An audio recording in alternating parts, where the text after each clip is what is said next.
We opened the meeting about 50 minutes ago. So, do I officially make the motion to adjourn to come out of executive session? Yeah. Just want to make a motion to adjourn executive session.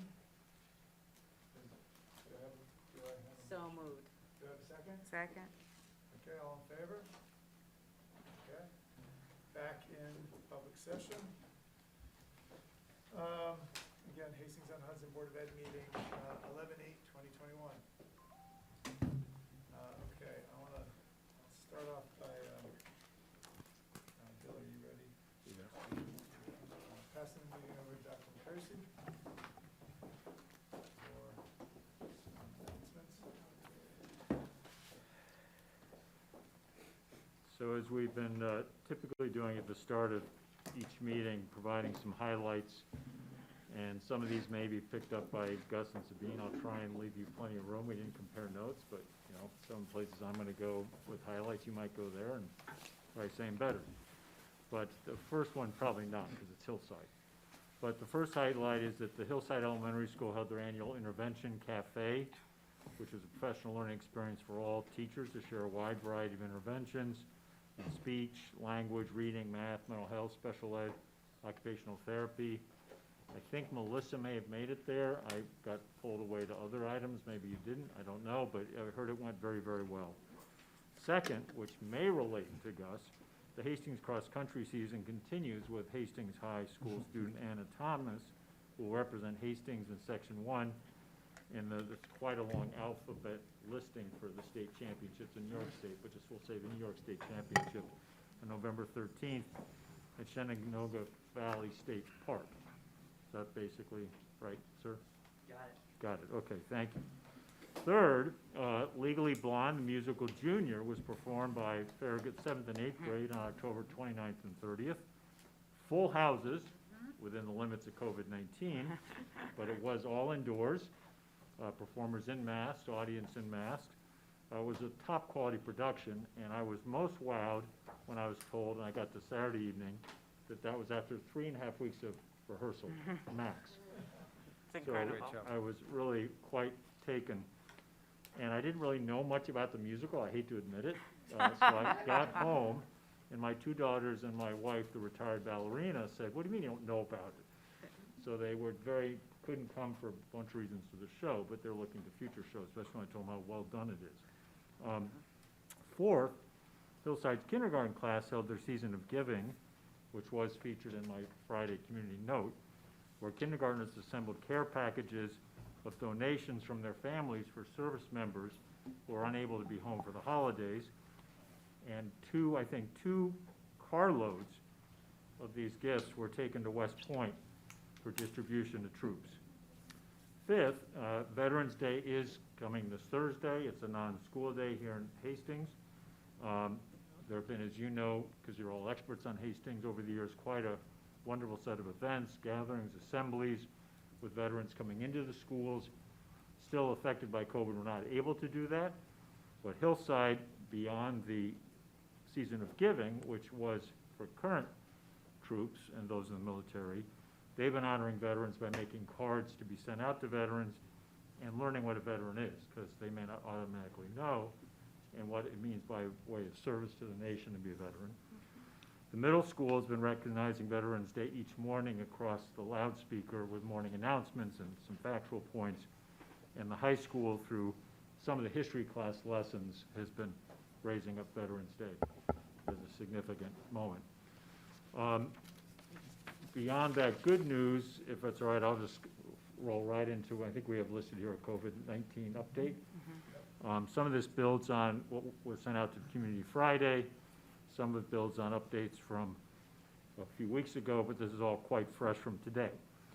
The Quad Village districts have responded in quite a large number of interest in vaccinations for the students ages 5 to 11. We're about 550, 560 students listed by their families as interested. Similar numbers are before us in the Quad Village. So this is now meant to the county, because obviously we're not the only 4 districts in the county, but it's meant to the county. They need to slow up a little bit to figure out how to provide vaccination sites for this number of children. Vaccinations, as you know, for this age group, a parent's required or a guardian. So it's a little more complicated to roll out. So as I had said in the Friday note, families who want the vaccination should try and avail themselves of all the opportunities that are out there. The schools will get there with their clinics, but we're not quite sure when. And it's looking like, for example, Hastings would need to run their own clinic through the county, and Maureen tells me that our great nursing staff is ready to do that. But it just means, like in all the other districts, it may go out a little more slowly. Now, New York City's already offering clinics. Some of us who know something about Connecticut know they're already getting offered, but it is what it is at this point. And there are other ways to avail yourself of the vaccinations. Regarding masks, there have been questions about masks. The view of the Westchester County Superintendent is at this point, while we're still sorting through vaccinations, still sorting through where we actually are with COVID-19, especially after this upcoming holiday season, the view is that we would be still staying strongly with masks for a while. If you look for that guidance from above, meaning CDC, New York State, Westchester County, but I think if you want to start putting a marker on it, we need to at least get through the holidays. We need to at least see what the proportion of vaccinations are. And there's some hunch that if there's any flexibility on masks, it's going to tie very strictly to the proportion of those who are vaccinated. So that's a hunch, but we'll see. Test to stay seems to be making a little progress. It may be pushed down to each district though to manage and run. So we'll see kind of where that lands, but that's still in process. And around us, there's innovation. Screen to stay is something that Connecticut's instituting, and supers around here found out about it. It's not because of me. But in that case, if exposed and we know that the mask is stayed on the whole time, you can keep coming into school as long as you're asymptomatic. So Connecticut's instituting that. That was discussed today in a meeting of Westchester County supers. Each district there is making their own decision on when they institute it, but that is an option that is getting considered a little bit. So those are my updates, both all the good news of our successes and then the realities of COVID-19. But I would add, the metrics are still very, very strong for us in the district. Very, very few positive cases, and even with the state current guidelines and quarantines, we've been very, very few students are missing out on school. Yeah. Any one is too many for me, though, so we want to keep looking to see what we can do to keep students in school, even if exposed. So those are my current updates. Thank you, Bill. Thank you. Thank you. Very good. Can I just ask a quick question? I'm sorry, Bill. When did you say Please. that we'll know about the test to stay? We don't know for sure. The good news is it seems that it's gotten some traction. The mixed news is the traction means they may be saying, okay, districts, you handle it, you run it, and you get your own tests to do it. So we'd have to sort through that, what that means. Got it. But no decision made, but it's maybe 2 steps forward, 1 step back. It'd be nice if it was more of a definite county, state role on it, Right. but if at least we can move to have it happen. Okay. And the reality is, I think for districts like ours, where we're having very, very few cases, it would obviously be a little easier to run. Right, exactly. So I was So I'm optimistic, and Maureen and I haven't talked about this, because this is what I learned about at 4:30 this afternoon, is that I think some districts are kind of mixed feelings now, but I think for us, if we could have test to stay here, and we have small numbers, I think we could handle that and run it. Yeah. We just need the green light from above to do that. Great. Does that help? Perfect. Thanks. Okay. Okay, thanks, Bill. Melissa Szymanski. I have 2 presentations this evening, so I'm going to reserve my comments, and I'll be presenting on Dasa and the technology plan update. Okay, thank you. Maureen. And for this evening, being we have the presentations, I'm just going to quickly go through a few photographs of, for those who may not have been up at Hillside, to kind of see we're now seeing larger kind of milestones being hit. So just a couple pictures for us tonight. First one is, you can see there, if I can see without my glasses, start and finish exterior framing. It's pretty incredible. And again, these are some shots where you can see where they're doing the vapor barriers and the insulation to close the building in for the winter. The top portion, some of that'll will be receiving the curtain wall there, and then others, we're kind of, will be happening in a month or so. But again, the building has to be closed up with the weather, although we've been very fortunate up until now. Again, you can see the continued roofing details that are going on, the parapets. You see some interior work there on the right and lower, just kind of going over all the different things that are happening. There's about, on any given day, there's about 30, 35 crew members there of all the different primes now fully, and every phase of the project is being currently worked on. Did it change? Okay, there we go. Again, basement, water lines being installed, bathroom rough-ins, cafeteria ductwork, ceiling, heater, ductwork, piping, coordination, and it is pretty incredible because there's obviously, like for any large type construction, is a tremendous amount of coordination, especially with school projects, because unlike other projects, you have to have a separate prime for each discipline. So when you're doing a building that's like a non-school building, you may be able to just have one general contractor that would handle everything. We have multiple separate contractors, and then that's what requires so much involvement by our construction manager to ensure that all of these different companies are working together, adhering to each other's schedules, because obviously each of them are working in this space, and each thing that they're doing has an impact to the other. So there's a tremendous amount of work, and our construction manager, Rob, is honestly been fantastic. Drone shot here of the building, it's pretty incredible. I mean, it's a beautiful, obviously we know it's a beautiful design.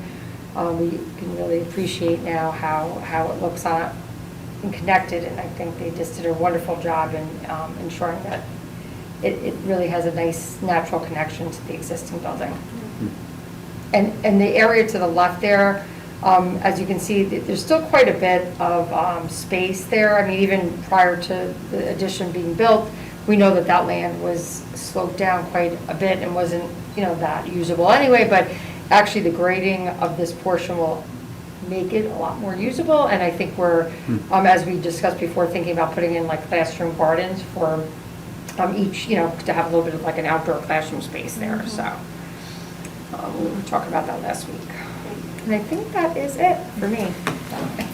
Maureen, what's the status update for FMS, the complex here, in terms of like the music suite and like the status of the auditorium? And I mean, if it's not too much. No, it's fine, and I actually have thought about putting a couple pictures of the music suite, but it's kind of under wraps until we finish the, it is done in terms of the construction. We're just waiting for the cabinetry to be delivered. Unfortunately, with just like everything else right now, everything's a little bit delayed, but we have, we're anticipating that to come in December, and then all the cabinets and storage, which I think we pretty much doubled the capacity in that space, but the lighting, everything else in that room is done, and then the new furniture and the cabinetry. So if there's any further delays, we will likely release the room prior to that, but we're hoping, because we would have to move people back in and out to finish that.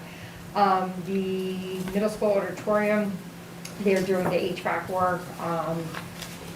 The general contractor has began some of their demo work, the elevator contractors here, but the majority work that's occurring right now is electrical and HVAC, because that has to happen first, and then that will prime this. Then the general contractor has done some light work, but hasn't done too much.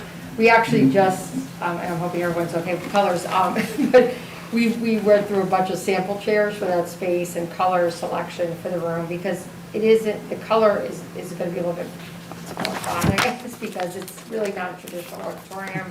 We're trying to make it more of a conference kind of space and a fun kind of space. So we've been kind of selecting colors for that room this past week. So it's well underway, and we're hoping that, right, so far so good there, nothing unforeseen has been uncovered, so. Thank you. So, again, Thanks. but on target with the substantial completion of Hillside, so March. And of course, the music rooms before then. Right. That's great. Thank you. Welcome. Thank you, Maureen. Welcome. Okay, Sabine Gus. Good evening, everyone. The first marking period ends on Friday, so a lot of teachers are intensifying work and test lines, much to the dismay of all of the students. The fall varsity banquet was this past Friday, and the teams enjoyed a night full of fun activities and good food. The food trucks were definitely a highlight. I got lots of good praise with that. And the student union is looking for participants for the talent show happening on December 10th. We are also in the process of talking about the high school's honor code and if there are any changes needed to be made with that. And in general, we are looking at how fundraising and event planning will look for the rest of the year. Dr. McCursey just mentioned Anna Thomas qualified for states, which is a really, really big deal. She's been on the cross-country team for 3 years. I think she actually ran in high school and middle school as well. And she placed in the top 5 runners in the section to make it to state, so she's going to be going up there, I think in like a week or so. So the cross-country team, the whole school's really proud of her. The Harvest Moon Festival, which is this big annual event, is going to happen on Saturday. So the jazz band's going to be playing there, as well as a couple different music groups. So they're all working really hard to get that ready, and Mr. Day, one of the high school music teacher, is really focused on that. The November SAT just happened on Saturday. So especially, juniors and seniors getting in those last minute SATs, that was a major focus. I'm definitely hearing a lot about that. It seems to go pretty well. People are doing well. Sabine talked about the quarter is wrapping up, so there are a lot of tests, a lot of quarter exams, so stress levels are high. Yeah. And JF, Junior Formal, is on Wednesday, so that's kind of the big thing right now, at least in my grade. And I think some other people are interested in it too. But that is pretty much the rundown on what's going on. How are the ticket sales for that? We're having it, so I think they're enough, but it looked pretty precarious for a while. Where is it I held? think it's in the gym. Yeah, it's at Cochran, at least that's what it says Yeah. on the calendar, so. And there will be a studying corner. Oh, for sure. At the end of the week. I'll be 10. Hope you guys have a great time, juniors and anyone else. That's great. Thanks, guys. Thank you. Great update. Okay, public comment. No public. So, again, anyone who's got things that they want to share and aren't able to come, please send to the board. I know we get and read all of the comments from the public that you send via email. Okay, moving on to the presentations for this evening. First up, I'll pass it over to Melissa Szymanski for the Dasa introduction and overview. So tonight I have the pleasure of presenting on the Dignity for All Students Act, also known as Dasa. And before I begin, I'd like to attribute most of the slide content to Lois Gordon, who was my trainer in terms of Dignity Act and was gracious enough to share slides and information. And she's been a great teacher for the region around this work. So I would like to help us with a working understanding of Dasa this evening, explore some shared vocabulary, and then take us through an understanding of the main provisions of Dasa, which include prohibited conduct, hostile environment, building and district responsibilities, and liabilities. So the Dignity for All Students Act was passed by the New York State Legislature in 2010, and it was an amendment to education law. And it states no student shall be subjected to harassment or bullying by employees or students on school property or at a school function, nor shall any student be subjected to discrimination based on a person's actual or perceived race, color, weight, national origin, ethnic group, religion, religious practice, disability, sexual orientation, gender, or sex by school employees or students on school property or at a school function. So very recently, actually over the summer, we got some word, and I believe October it was made official, but there's an addition to those things that I just listed in terms of protections. And this was a memo that was released, and the guidance was on the Crown Act, which stands for Creating a Respectful and Open World for Natural Hair. And that also prohibits racial discrimination based on hair texture or hairstyles, and protects students' rights to wear their hair however they desire without threat of discrimination or loss of access to school. So that was added to the list. So the intent of Dasa is a really good thing for children. So I will begin by saying that, and that is a value statement, and I believe very strongly in that. And the legislature is really finding that a student's ability to learn and meet high academic standards and a school's ability to educate its students are compromised when students are subjected to discrimination, harassment, bullying, taunting, intimidation, any of those things. They really interfere with students in their learning environment. And so it was declared to be policy of the state to afford all students in public school an environment free of that. And that is great. So the purpose of the article that was added to education law is to foster civility in public schools and prevent and prohibit conduct which is inconsistent with a school's educational mission. And again, that includes but is not limited to acts based on a person's actual or perceived race, color, weight, national origin, ethnic group, religion, religious practice, disability, sexual orientation, gender, sex, and of course hair texture and hairstyles. So that is now New York State Education Law, Article 2, Section 11. So what's important to note is that not every insult and not every report of bullying is covered under Dasa. So, as students are moving through a system, as they're growing, as they're interacting socially, there are developmental things that are happening as they're socializing. And that's really important to be thinking about.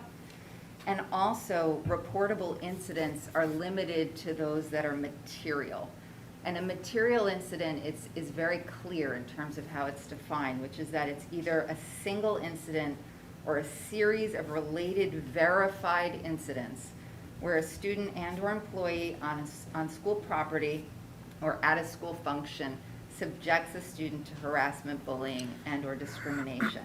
So that can include threats, it can include intimidation, it can include abuse, and material incidents also include, in some circumstances, those that occur off school property if they risk disrupting the school environment. So there's an interaction there. And those, that's what is limited under Dasa, so it has to be a material incident. So again, taking a look at some of this vocabulary, looking at the bold and the underlined words here. So harassment, bullying, employees, students, school property, and function. So the first is harassment and bullying. And actually, they're considered to be one and the same, which is that the creation of a hostile environment by conduct or threats, intimidation, or abuse. So conduct, threats, intimidation, and abuse can include verbal, it could include nonverbal, it can also include cyberbullying. All right, and then cyberbullying is defined as harassment or bullying which occurs through the form of electronic communications. So if there's a nexus to the school environment in terms of something that's happening off campus that could foreseeably create a risk of substantial disturbance to the school environment, that is also subject to disciplinary action. So if it falls under the parameters of Dasa that I had been outlining, that's when a complaint would be initiated. And by nexus, it's really around, there's a very significant connection between a student's action and the school environment where it would be foreseeable that a disruption would be created.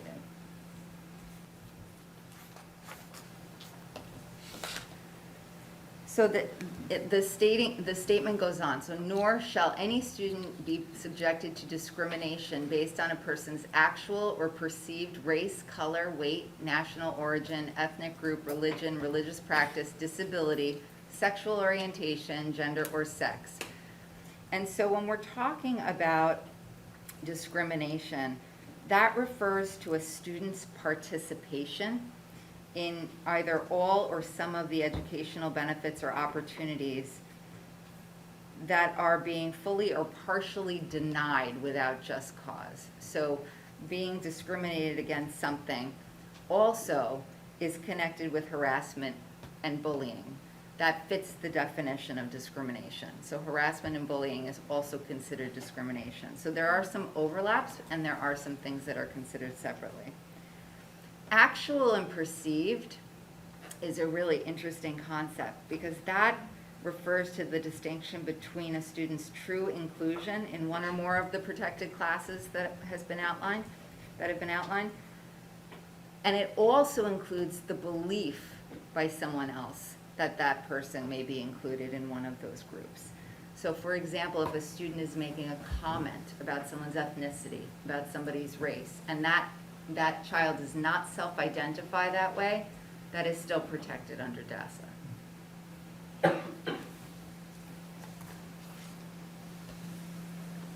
So thinking about our school and district responsibilities, there is an appointment of a Dossa Coordinator in each of the buildings. And so our assistant principals are the people who have been appointed as the Dossa Coordinators. I serve as the district level Dossa Coordinator. And then also in terms of identity and contact information for the Dossa Coordinator, that needs to be posted in a variety of different ways to make sure that students and staff and parents have access to it. So for us, how have we done that? So we do that in a variety of different ways. One is the district website, and there's a quick link down below on our homepage for that, for the Dignity Act. One is through each of the school websites. We also have appointments at the annual reorganization meeting, so the Dasa coordinators are on record and they're appointed publicly there too. So there are a variety of different ways that that is made public. And also, the Dasa coordinator should do whatever is necessary, including trainings, to become the building expert in handling both the human relations aspect of the Act and also the legal and investigatory and reporting requirements of the Act. And as the district level Dasa coordinator, I help to bring all of that together. So whether it's reminders about the annual trainings that are occurring, and we do have district-wide training for all of our employees, and that's through GCN. So we have means of professional learning that we set forth around like required training modules that everyone is taking. And then of course the assistant principals in their roles are also serving as the Dasa coordinator. We've handled it different ways. We've also had them do faculty meeting presentations. So depending on COVID and depending on the circumstances of audience, we've done those trainings differently. But so our Dasa coordinators stay on target with things, and then all of our faculty are trained as well. So with regard to reporting, any employee who witnesses or receives a written or oral report of a material incident of harassment, bullying, or discrimination is under a duty to report it. And so that would go to the building principal, to the superintendent, designee, and it funnels to the Dasa coordinator. And sometimes it goes straight to the Dasa coordinator, which is fine too. So there's a process where everyone is making sure they keep themselves in the loop, that we have strong communication around that. And again, a material incident is that single incident or series of related verified incidents where a student and or employee on school property or at a school function subjects a student to harassment and bullying or discrimination. So this oral report, when someone learns of that, an oral report must be made within one school day, so the clock starts. There is a very firm timeline on this reporting requirement. And then a written statement must be made within 2 school days. On our homepage, if you go down to quick links, we even have a report form, so people can fill that out. So it can occur in one of 2 ways. Either someone who's reporting can fill it out directly, or if someone's receiving an oral report, the person receiving the oral report will either prompt them to fill it out or fill it out themselves. But they are monitoring that 2-day window for that written report. So once anyone who's a faculty member sees it, hears about it, their duty to report is triggered. So that's when that begins. So in terms of additional responsibilities, the complaints have to be addressed. They have to be investigated. And those investigations must be prompt and thorough. So there has to be a good faith attempt to begin. And sometimes the investigations take a little while because they're often very layered, to be able to be conducting interviews, to make sure that all of the pieces are planned, the questions are planned out. But there is an investigation to be, there is an obligation to be prompt and thorough with the investigation. And then if it's believed that the conduct rises to a criminal act, then the police need to be notified and the police are involved. The investigators keep a written record of their investigatory proceedings. And, you know, in the reporting form, they deem whether it's founded, whether it's unfounded, in terms of whether or not it's verified. And all of the complaints have to be addressed and investigated. So I mentioned before the training component. It does need to occur annually, and we are really firm about that. And that's to promote a discrimination-free school environment and also to update folks if there are any changes, like this year's Crown Act, for example, to make sure that everyone is in the know. The program has to include school and district administrators and instructional as well as non-instructional staff, and that includes lunchroom and maintenance personnel. All people who have a role in implementing Dasa must be adequately informed about their obligations to report anything they witness or anything that they're told about. And then in terms of policy documents, we do have an obligation to reference Dasa in the Code of Conduct. And the other thing that's really interesting and makes all the sense in the world is that it has to also be summarized in plain language in an age-appropriate version within the Code of Conduct. So I've received some questions around, you know, you've had a district Code of Conduct, why does each building have a document too? And if you look, for example, in the Hillside document, there's an age-appropriate version which talks about how we're nice to people and the things that we need to be doing and not doing. And so that is actually something under Dasa, whereas a high schooler could access the district Code of Conduct and make sense of that, and that's very clear. At Hillside, it would be very different. The boards of education must create and update policies and guidelines that address the need for a school environment free from discrimination and harassment, training programs to increase the awareness among all school employees to the issue of discrimination and harassment, and informing staff as to the reporting procedures. And for us, that's Hastings Policy 0100. So we do have that. Now, in terms of reporting to the state is keeping an eye on all of this. And so there are reporting requirements annually of material incidents of harassment, bullying, and discrimination. And it's important to note, however, that new regulations came into effect in 2017. So how things are being reported and the ways, you know, the manner in which they're reporting shifted. So what they do now is they're incorporating both Dasa reports and what they call VADER, which is Violent and Disruptive Incident Report. So there may or may not be overlaps between those things, but they are reported together into one reporting structure. It uses 9 total categories, including 1 for material incidents of discrimination, harassment, and bullying, and that's the Dasa component of that report. So prior to this evening, there were some questions about how they are triggered compared to founded incidents. And so in terms of our school safety and educational climate reporting, I can just take us through.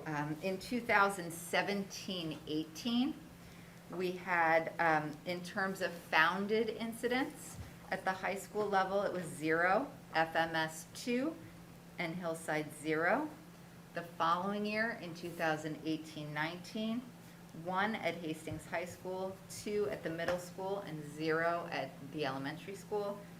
In 1920, 1 at the high school, 3 at the middle school, 0 at Hillside. And then in 2021, 1 at the high school, 0 at FMS, and 0 at the elementary school. I suspect, and you know, I'm following it, and we're gonna take a look and see how the data goes. It's early in the year, but because of COVID-19 and students were out of the learning environment for so long, or were inconsistently in and out, I would not be surprised if we see an uptick in incidents this year, just in terms of social emotional, and we're keeping an eye on that. And we actually did just administer the Panorama survey on Friday, so when we present on the 22nd around learning impact, that will be part of the presentation. And we do have, in terms of the number of unfounded incidents for 2020, 2021, Hastings High School 1, the middle school 3, Hillside 1. And so one of the things that we did this year is strengthen our systems in terms of monitoring unfounded versus founded. And because we've had administrative turnover and the assistant principals have been the Dossa coordinators, well, for a variety of reasons, and also for state reporting purposes to make things a bit easier, we're going to be using now eSchool data to basically catalog all of the incidents that are coming, whether founded or unfounded, so that it's easier to sort. Because what we don't want happening is that a story leaves if an administrator leaves, right? Making sure that everything is really clean. So we do have that annual state reporting process, but this is an area that needed to be strengthened that we put into place for this year as well. Another question that I received was the second one here, the collection of data about how a victim feels about how an incident of bias was resolved. So this hasn't been formally recorded. So the way that we would know this is through if there was a consequence that involved a restorative circle, for example, where that processing would take place. That's how we would get that information, but that's not always something that is collected also because the collection of confidential student information is a factor. So depending on who reported it, you know, whether the students are known or unknown, depending on the context of the incident, you know, in terms of how the victim is feeling, you know, in some cases the victim may not want to be self-identified with the rest of the group to be able to kind of process all of that. The other thing is a student's consequence, one student's consequence can't be shared with another one, you know, just from a privacy standpoint. And so it is hard to gauge how a victim feels the incident was resolved, because part of that can also be around what the consequence was and if someone felt satisfied with that. And that's not something that can be shared. So there's a little bit of complexity around answering that question. But we definitely want to make sure that if any student is feeling wronged, to the greatest extent possible, we have restorative practices involved so that we can start to process that even more. And then, and then the last one was around what are the mechanisms to measure satisfactory handling of incidents of bias. So we have the 3 required steps that are under Dasa. So the first is the reporting requirement, and that's a state required mechanism in terms of making sure an incident is handled. The second is an oral report within 1 day and the written report within 2 days, and that is also state required. And then there's a district required element that we've put into play too, which is above the state requirements, which is that I like copies of everything. So things are sent to me and I scan. I look at the timelines. If there's something that's unclear to me in the report, you know, I have done follow-ups with people and say, can we sit about this? I'm confused about how it's written, or did you think to ask X? You know, so our investigators have been trained and they take this very seriously. And at the same time, when you get a second set of eyes on something, sometimes it can push you to think about something a little bit differently. So we do work together in that way on that. And I do want those reports coming to me, and people know that. And they definitely send them. And then the Dasa investigation reports, when they're sent to me, I am looking again for timeline. What was the process in terms of the questions being asked? What were the consequences? You know, if it's a founded incident, is that commensurate? Were there restorative practices that were introduced? Because ideally we want that. And each year I feel like we strengthen things more and more. Again, this year was the electronic, you know, just collecting it and making sure it's all in one place and it's living there, both for our own record keeping and for the state uploads. One year it was about strengthening our training processes. Another year it was developing the reporting form. So I feel like each year that I've been here, we've kind of kicked it up a notch. So we're continuing to grow and learn, and making sure that we're creating pathways for people to do the reporting too. All right, questions? Yeah, I have a couple of questions. So first I want to recognize that the reports, it has been getting better and better and better, because this is a public document, so you can see that from 2017, let me just be more specific, not too specific, but let me pull this out. So you could see, I just want to recognize the work of the district in the fact that, like, in 2007 or even 2014, starting from 2014 thereabout, we will have about 9. They disaggregated the reports where you have race, ethnic group, religion, sexual orientation, weight, and other, right?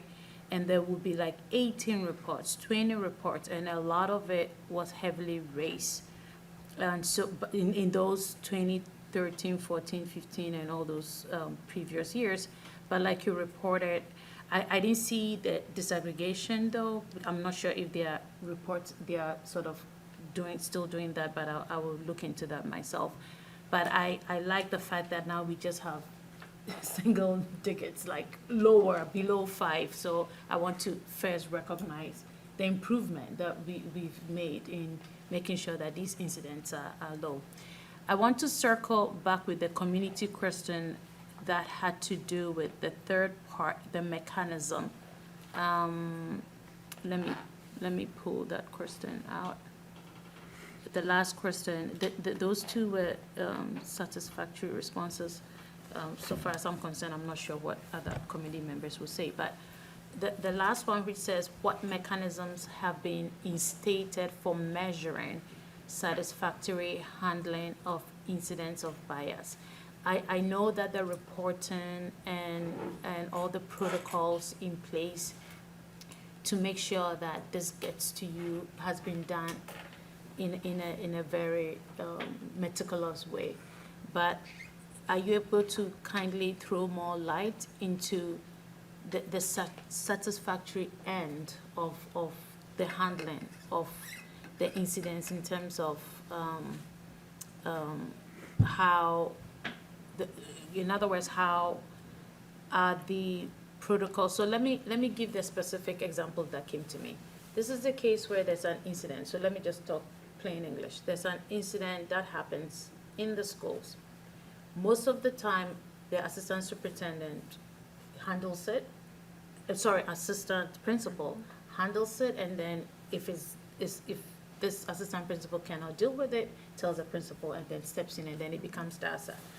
So the concern here is that how can these same individuals be the coordinators that would decide on the issue when there was dissatisfaction at that level before they failed to report it as Dasa?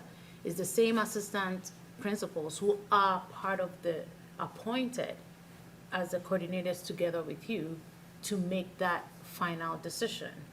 So the concern is what are the protocols, the transparency behind, like, why would I report it when the same assistant principal gave me this answer and now that person is going to decide, right? So that is what I heard. And I said, I need to sort of see, and so this two questions are together. So the second question that goes alongside this is, who can legally be trained as a Dasa coordinator? Does it have to be just the building leaders? Can it be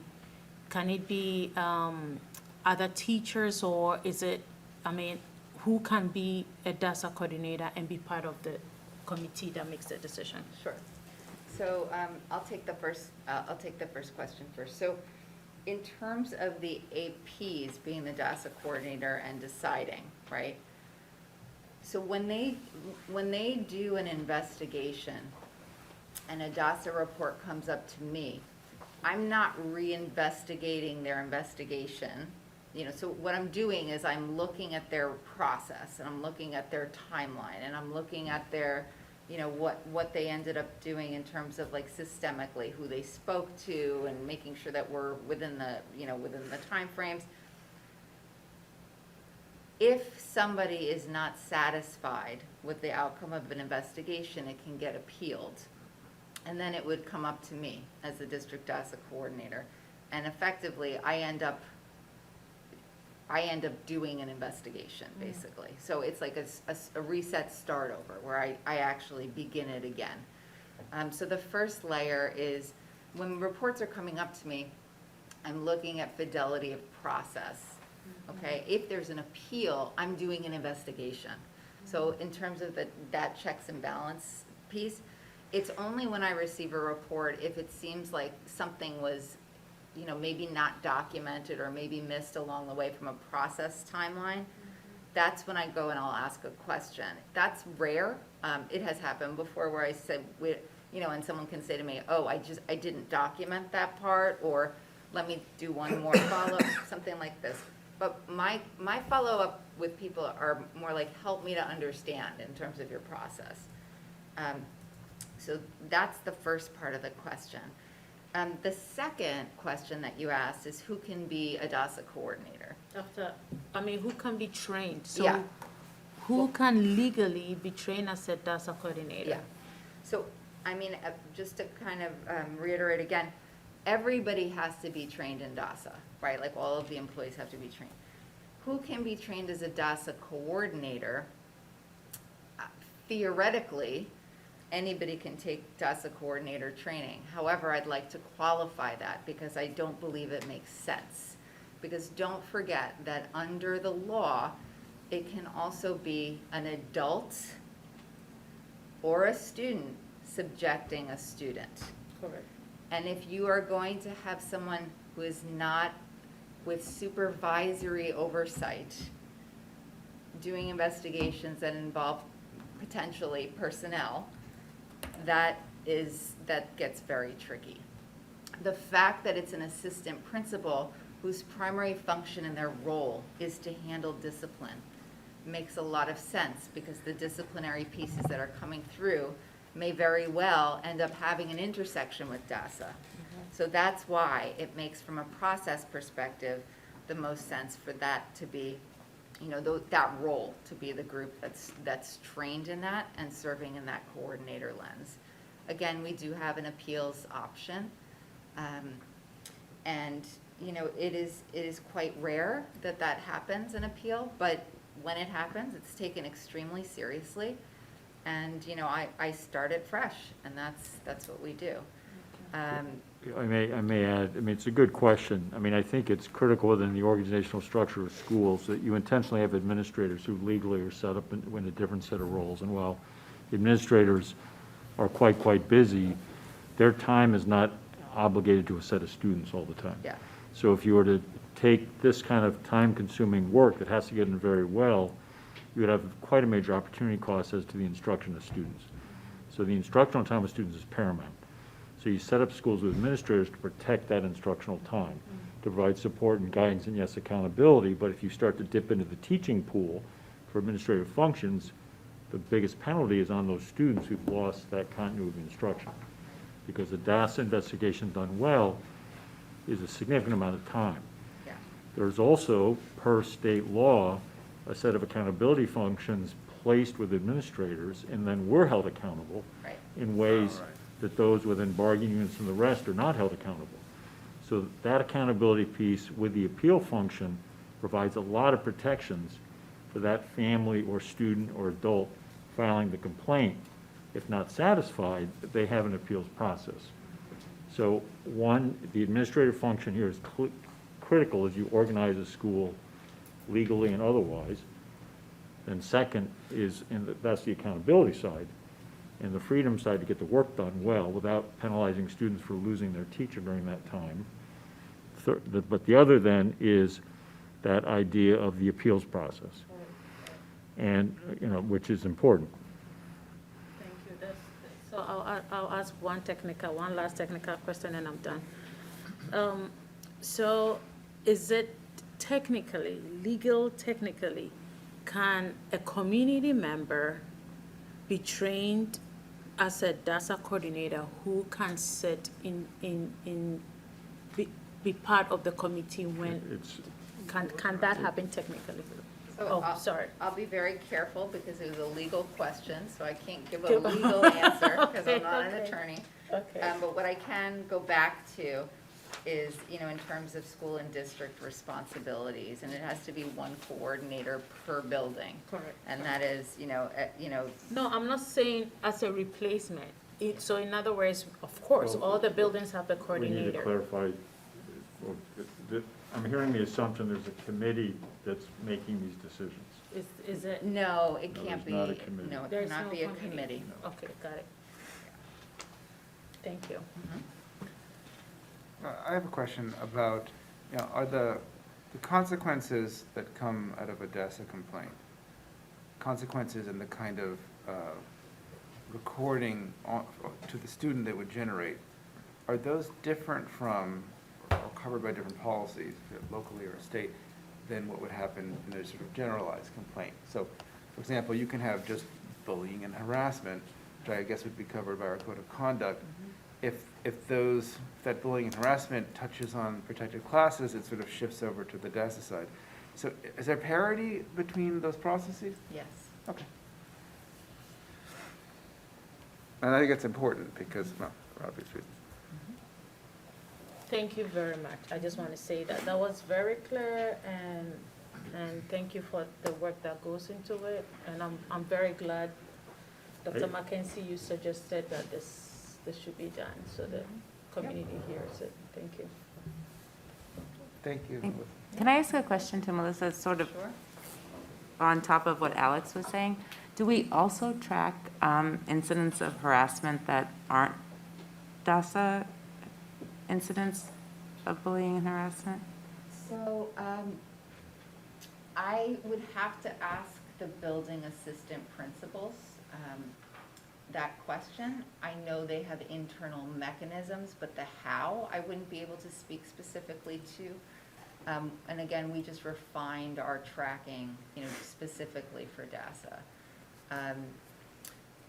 I know that they are tracked because when you're looking at commensurate and progressive disciplinary responses for children, right, that things are on the radar, right? So there are systems in place for that. But I would have to check on the how. So the answer is yes, and I'm not sure exactly how at each building that's being handled. Okay. But it's handled, so that's good. Sorry, I lied. I have one more question. So after it's all said and done, because these are kids, this is not a way to, I mean, life happens, right? This is not a way to make, and even the I don't want to use the word villain, but whoever offended the other person might have done it out of not malice, right? So, because we are talking about kids here.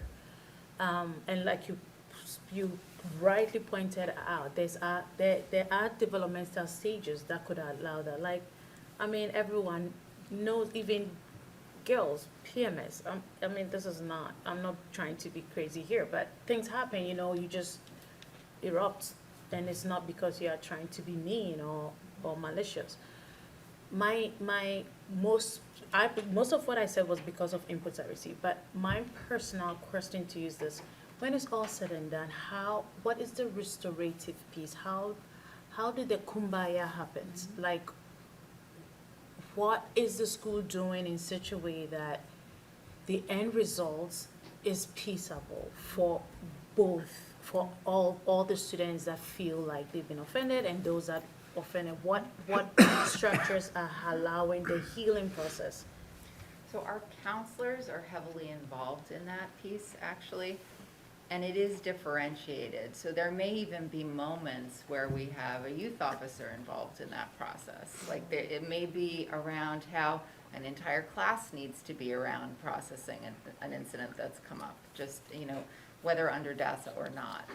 And so there isn't like a one-size-fits-all in terms of restorative practice. And it is something that I feel is, you know, when things have come across my desk recently, you know, I've really been seeing, I would say almost all the time from everything that's come through right now, that there is there's some sort of restorative practice in addition to something that may fall under quote-unquote disciplinary in the code of conduct. Because what we want, no matter what type of incident it is for students to learn from the experience. And, you know, I was recently reading something, and I was recently reading a book around how the idea of restorative practice, like we may even think about this notion of transformative practice, that it gets underneath, it's almost going even beyond restoring and moving into like transforming. So you're not restoring things back to the way they were, you're actually getting under it and thinking like, well, what was the root cause here and how do we work together to process that? So I have seen that approach. It is being called restorative practice, and it is different depending on what the incident is, but it is definitely happening. Let me, I think the value of this discussion is it's my understanding that Dasa is all-inclusive, that any mistreatment of a student falls within Dasa. So it may be race-based, it may be ethnicity-based, it may be gender-based, but it may not be.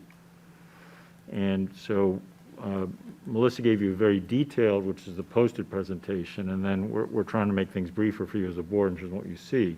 But in the more detailed presentation, I would urge you to look at slide 3, because there's a very important semicolon there, not to get too precise. But it reads, no student shall be subjected to harassment or bullying by employees or students on school property or to school function, semicolon, nor shall any student be subjected to discrimination based on actual perceived. So that's slide 3. Because I think what New York State did here was try and put in all one place anything that would violate the dignity of students in the educational process. So I think that's going to your question. So if we're tracking Dasa correctly, it's going to pick up all alleged incidents, and where it does get a little confusing, this idea of what's material or not. The material is, you can allege something, but that doesn't mean it's real. Right. If proven to be real, that's the material part. So then, you know, then it's there. So there have been evolutions to Dasa. My read of it is that it's been New York City trying to put it all in one place as it relates to treatment. And so if that's a helpful distinction. So we should be tracking all Dasa, and I mean, to put a question out there, which we can come back to later, is the numbers that come down. Yes, it does. When I see numbers come down, I'm always curious. So am I. There are good reasons they drop, and there Yeah. are bad reasons they drop, and somewhere in between. So I guess I would challenge us to keep an eye on, did they come down for good reasons or bad reasons? Reporting or not reporting. And that's something that Yeah, I'm asking us to think about. Thank I you. think, is that a fair question, Melissa? I also think, to that point, I feel like, and some things I've witnessed myself, you know, like, I do feel the human element at Hillside, and they do a very strong job of, you know, handling things before they become real problems, and the whole idea of restorative justice, I think they do a good job of it from a human standpoint, and I think this is downstream of that, and that for me, I'm always an optimist, but that's what a kind of story that kind of makes sense to me. And I would note that even when we met with the student union representatives, they were very keen on the honor code switching from a punitive framework to more of what I would call a developmental framework, you know, of incentives for correct behavior, and which I thought was great. And it all sort of is of a piece for me. So this is for me, this paints an optimistic picture, and I'm happy to see it, happy to hear it. I might add, there are some layers here that we've added. So I think from a checks and balances, on that near end slide here, that we've added in that district oversight. Because DAS is silent on, it could basically be managed at the school level and end there, and yes, a report comes up. But, and you and I talked about that, and that's why in the parens, you'll see district added, meaning, I don't know if it was Melissa or someone else, that we need to have that No, additional I said I piece. just want them. Thank And- you.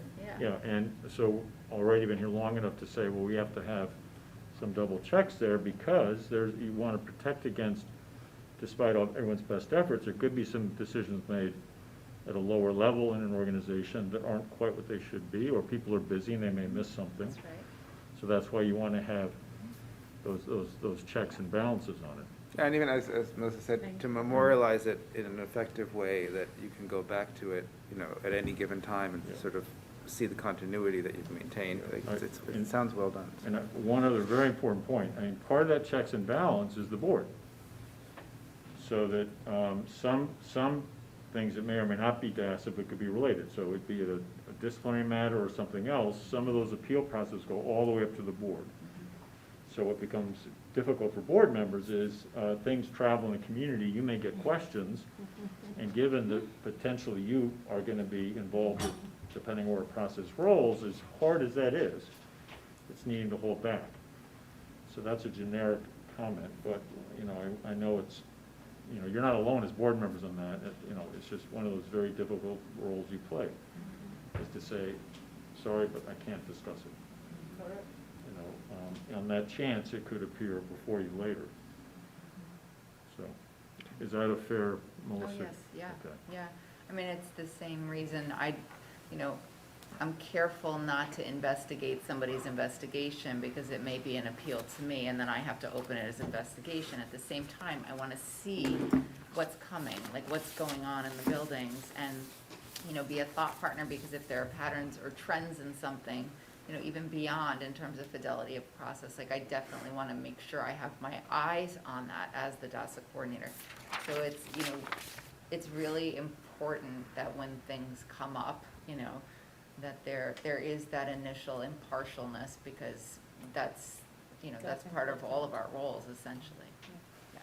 And sort of to Damaris's point about how they're kids, you know, and things, and I think it's really interesting. I think this is so important, and really raising the idea of questioning, because kids still want to ask, like, they're curious about somebody who's different from them, you know, whether it's their looks or their religion or what it might be. So feeling like you can ask questions because you want to learn, but you're not harassing or bullying, you know, you're still able to have these conversations, which I think is really important, without feeling like you can't speak because you're going to say the wrong thing. Correct. It's a really good example of how, you know, when we're talking about like developmental milestones, and, you know, that can be very off-putting. And, you know, so when an investigation happens around something like that, for example, someone reported something, and it really is like a student was trying to make sense of something, and, you know, so, and it's just helping our students to navigate that landscape. Yeah.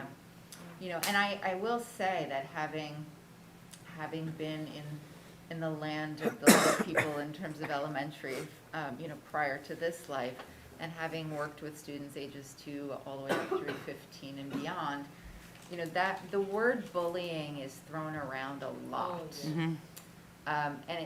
I would even hear it at the kindergarten level, she's bullying me. And it's, for example, if someone had somebody else's toy, or, So I also think, I guess my final words on this would be, we take it very seriously. We investigate it. We don't look away from things. And at the same time, we approach it with a curiosity of, knowing that sometimes that word is even misinterpreted. So helping peel back the layers to see what really is this that's going on here. That sounds terrific, Yeah. Melissa. Yeah, I would just say this, fine, I promise this time. I love what Amy's doing in Hillside. Prior to joining the board, I was working closely, and we were about to do an event that I even suggested that kids, and I have done this in my neighborhood, where kids will ask about my hair. They recently did, and I showed them how I did it. How, Mr. Morris, how did you get these long braids? There is no filter with these kids. And so then all of a sudden, you should not, stop, leave their innocence alone, especially in the middle school. Sorry, in the elementary school, they are doing that, and I'm finding ways in which we can normalize all of us. Don't be all, and so I proposed something that I couldn't continue, and there was concern that someone may say the wrong thing. Well, I have tried that in my neighborhood. In my backyard, they don't. What is wrong with understanding why there are different shades? It's simple biology. Why we all grinching and pretending it's some taboo, And Amy is navigating the only way that the root of the problem when it comes to colorism to end is if we normalize the different shades and different types. But if we don't normalize it and kids can't talk about it, then what do we think we are doing? Sorry, I end right here. No, I I think promise, I'll be quiet. No, I agree with you. I think it's an important point. I'll be quiet. That, it's kind of like a child's right to be wrong, and the respecting that, that is part of how they learn things. I agree with you. I think it is very important, especially at that level. Well, I want to really thank you and appreciate, and I know it's a lot of, I know it's a lot of training and ongoing training development for the Dossa Coordinators, and it's evolving as we saw. There's new things coming out all the time, and I'm sure even the way that you're doing the investigations, you're evolving and getting more nuanced at, and certainly look forward to further updates as we move forward. So thank you for this and the entire team you're working with. Thank you. They will all work very hard. Take this very seriously. Okay, so moving on to 6B, the technology plan update. Okay. So Maureen and I are hip to hip on this in terms of our technology plan development. So the work is about to begin later this week, and so what we'll do now is just give you the process and the timeline, and we'll begin with the goal. And so a new technology plan must be submitted to the New York State Education Department, and a group of faculty stakeholders in partnership with the Lower Hudson Regional Information Center will create the plan, and members of the group will also be engaging in a visioning process around digital learning. So just to provide a little bit more information about the instructional technology plan, and the state calls this the 2022-2025 instructional technology plan, and they have provided information and guidance. And just to give a little bit more flavor, so they do it as a technology plan survey. So New York State Ed has a portal, and they have forms, and you have to fill out different portions of the form. And this particular survey is organized into the following categories. So they have information. Number one is district information. So who's entering the data, tell a little bit about the district. The second area that the questions are designed to address are in strategic technology planning. So more mission, vision, planning process, changes from the previous year's plan, so they have you reflect on what was already submitted previously. Professional development, measurement, evaluation. The third area that they look into is goal attainment. So district level attainment of the goals that were laid out in the 2010 statewide technology plan. The fourth is an action plan. So goals, alignment of the district goals with the state goals, target populations, additional target populations, action steps, stakeholders, anticipated completion dates. So they do have you get into more specifics with your action plan. The fifth area they look at, state ed initiatives alignment.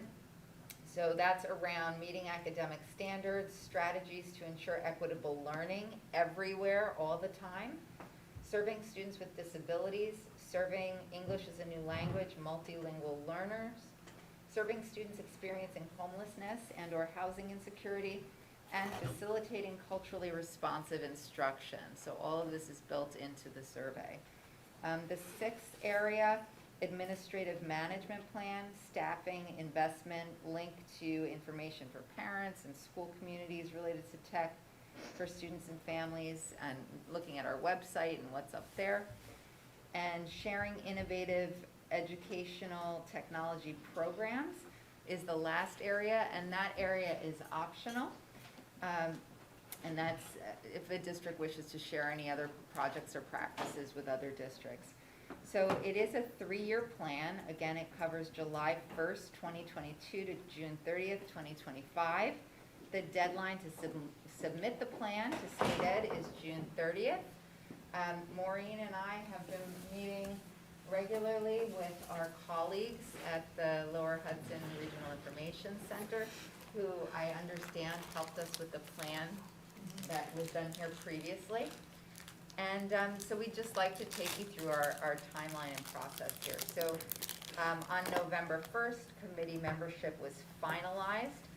That membership represents a variety of different grade bands and roles. So we do have representation across buildings. We have K2, 3-5, grade 6-8, 9-10, and 11-12. Our group is inclusive of administrators, teachers, special education, English language learners, TA aide, a clerical member, librarian, someone from the math, science, STEM arena, and Dan Lopresti, who is our MIT lead, our Managed Information Technology lead, who works with us from Lyric. November 8th is right now. So Maureen and I are here with you around the technology plan development process and timeline. On the 12th, we begin our work. So we have a committee work session in partnership with Lyric. And November 15th, that will continue. And the goals for those 2 sessions are to reflect on our past technology plan, reflect on success with the identified area of focus from the previous plan, introducing the New York State Computer Science and Digital Fluency Standards. So that area of the survey that's really around alignment to state ed initiatives, this really dovetails with that. The state has brand new computer science and digital fluency standards. Identifying a process for answering COVID-related questions in the state survey. That was the piece that I was talking to you about, making sure that everyone has access all the time, to technology, and taking a look at, what did we learn? What was something that was beneficial in terms of working with technology, especially when we had to be remote. So there are specific questions related to that. We're going to consider the goals for our plan, and we'll begin to identify metrics to measure the plan goals. After those 2 sessions, Maureen and I are going to work with the RIC, the Regional Information Center. We're going to start filling in the actual template and identify any missing or incomplete items for further action. We will then, late December, collate feedback to apply to the COVID-related questions in the state survey, and we'll finalize some focus groups. In January, we're going to be meeting with a parent focus group, 6 to 7 parents, student focus group, 6 to 7 students. We thought it was really important to make sure those voices were represented, especially hearing directly from students. On February 2nd, we will be doing a committee work session again in partnership with Lyric. The group will come back together to review the plan draft. We'll be soliciting feedback and engaging in some final revisions. February 28th, we plan to present to all of you.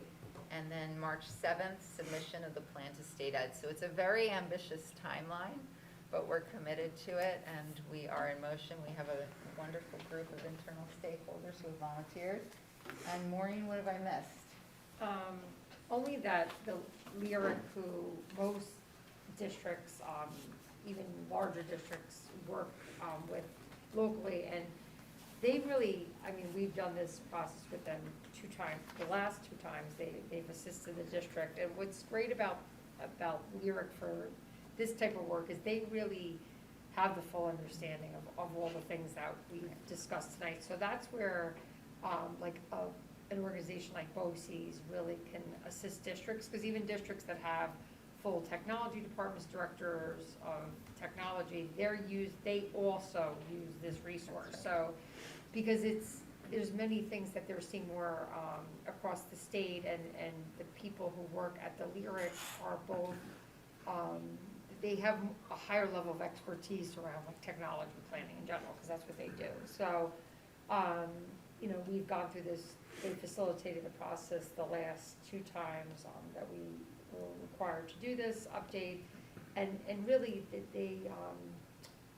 it's really, really helpful because they're ensuring that we're doing everything that is needed to ensure that the state will approve our plan, because there is, it's not just like you can submit something, it has to, hit all the points that Melissa had mentioned, and there's a requirement to have all the different stakeholders and ensure that, and that is tied to funding. So if you do not, if you didn't have an approved plan, they would withhold like technology type funding from us, as they've done like with the Smart Schools money and things like that. So, we're excited to start, and I think the good news is I know that with our last plan, and we'll discuss it as we review it, I know that the goals that were set there were all met, so that's a good thing. So that's part of the work as well.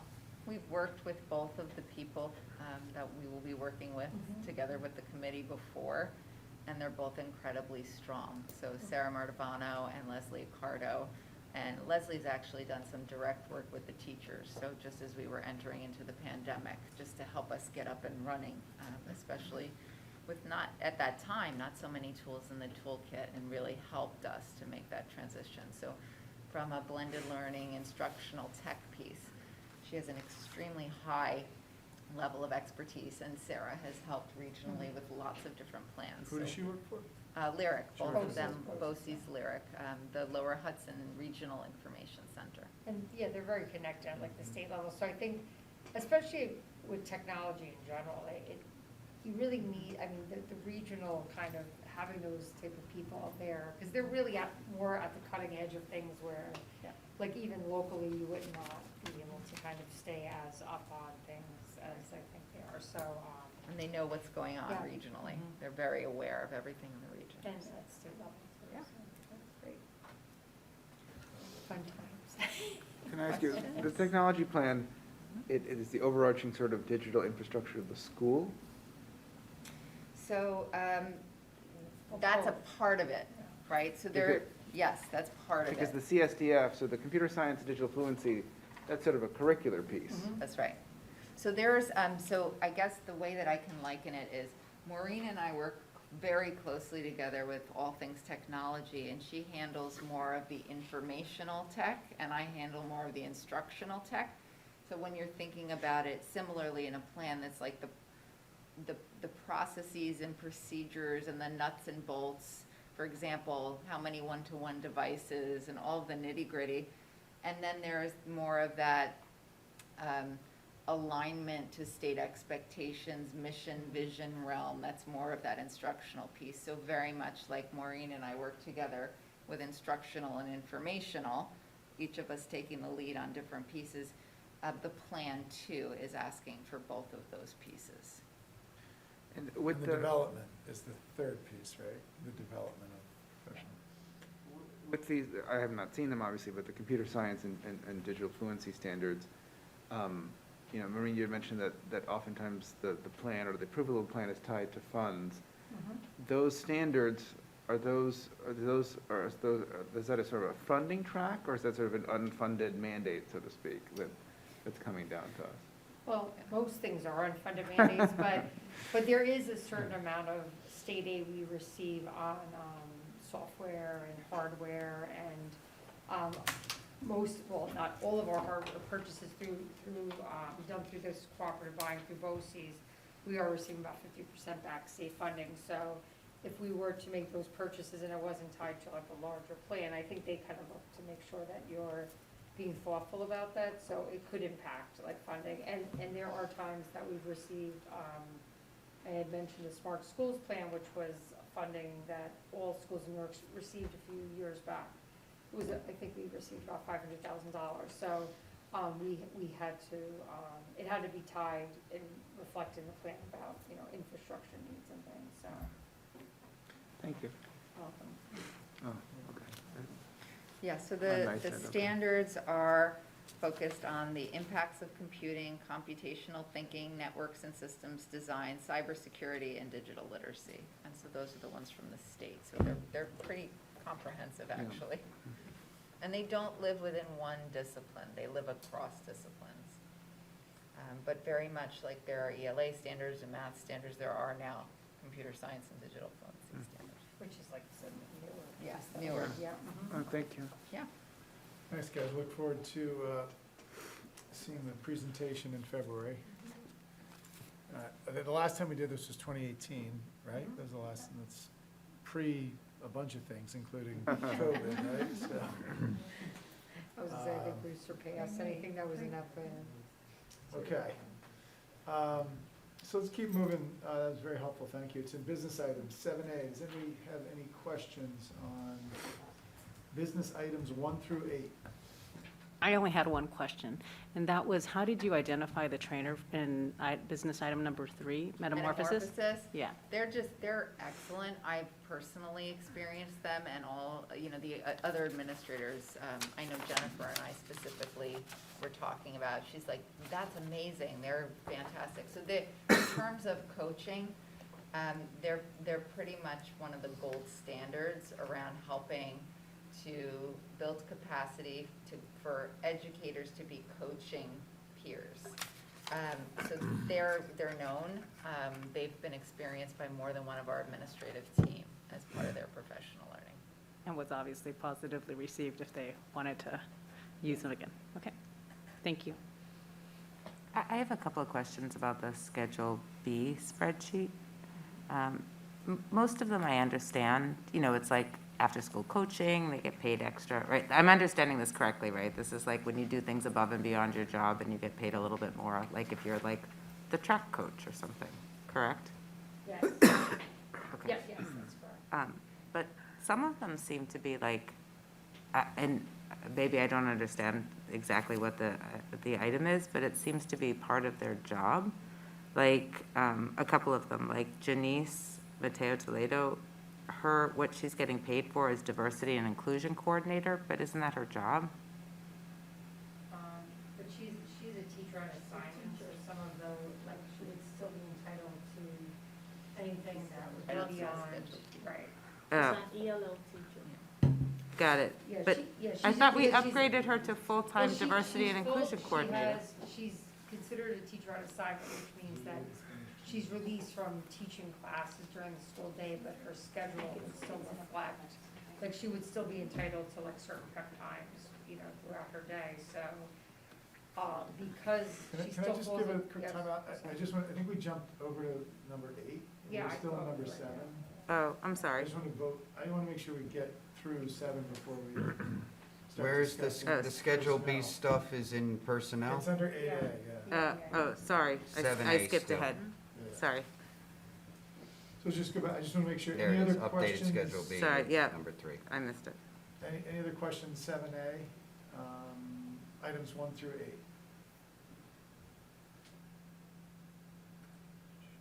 Do you have a motion to approve items 1 through 8? Oh, do you have something, Jim? I was trying to be quick with the so moved. Do you have a motion to approve items 1 through 8 under 7A? So moved. Second. All in favor? Aye. Okay. Under 7B, do I have a motion to approve placements for and/or services for CSC and CPSC? So moved. In a second? Second. All in favor? Aye. Okay. Personnel items A through D. Back to Doreen's question. Or if I could try to head it off there. In general, is there something you could share about when Schedule B is occurring during the workday as opposed to after the workday or before the workday? Are there times where Schedule B responsibilities would be performed during the 8 to 3:15? And that would be informative if the answer was yes. Yes, so as an Thank example, you. we'll just liken it to a chairperson or a grade level coordinator. Right. They do perform those duties within the day. I think the idea though with some of them is that, say with the grade level coordinator, they would be doing that either during a prep or professional time in which normally they wouldn't have to do additional work. So there are times like that where there are some that do occur, depending on the role, so that would be similar. And the for this. department head might even, They the would department listen. head has one less class Correct, right. responsibility and still receives a stipend. Yes. So it can be both, so there is a lot going on in our Schedule Bs Yeah. when it relates to teachers and staff. And it's not always just the 7:30 Correct, debate no. meeting or the Right. 5 PM bus trip to beat somebody in tennis. Thank Got- you for that, and then Yeah. anything you spot, yeah. Got it, yeah, I guess I just didn't understand like the music teachers. I thought doing chorus and jazz band was part of their job description, but I get, apparently it's not. Yeah. Okay, These are areas where it's up and above or right, sideways got it, and above. I see. Thank you. Again, any other questions or comments, 8A through D? E? Yeah. All the way to D. No, I just wanted to recognize the amendment that Joe drew up for Darren Harrell's performance over the summer. You know, I think that the ability and willingness of people in the district to go above and beyond is something that's, you know, I love to see, and there's a lot of it in this district, so I'm happy to support Joe's recommendation, you know. Thank you. And especially because that was at a time when 2 people were out. So he Yeah. really had to like take on not only his own responsibilities, but That's a lot. at a particularly busy time, the fact that 2 of his key comrades were out and that he was able to supervise this crew really put us in a good place to have our schools ready and prepared. And, you know, we're truly indebted to those people who do so much work over the summertime and honestly throughout the school year. So thank you to Mr. Harrell so much. Yeah.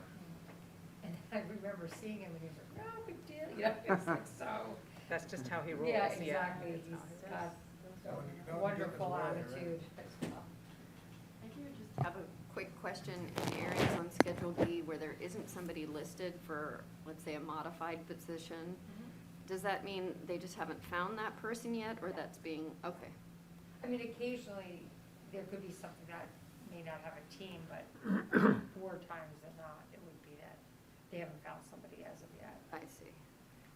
And when we approve these Schedule B appointments, the actual thing that we're only approving on the evenings are the ones that are cited with this date. So those are the only things that are revised. Everything else has already been, it goes by the date. So the only things that are actually being approved are the ones that are dated 11/8. So anything else that was approved at a previous one is already bridge under the water.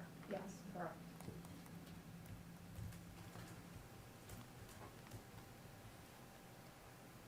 Do I have a motion to approve personnel items under 8A through D?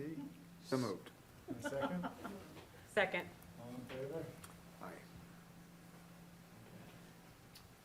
Minutes from 10:25. Does anybody have any questions or comments regarding the minutes? Do I have a motion to approve the minutes from 10:25? So moved. And second? Second. All in favor? Okay. Policy second read. Anybody have any further questions or comments regarding the policies for second read? I would say, Is there- thank you, Bill. That was really well done, and, I mean, it looks good to me, and thank you.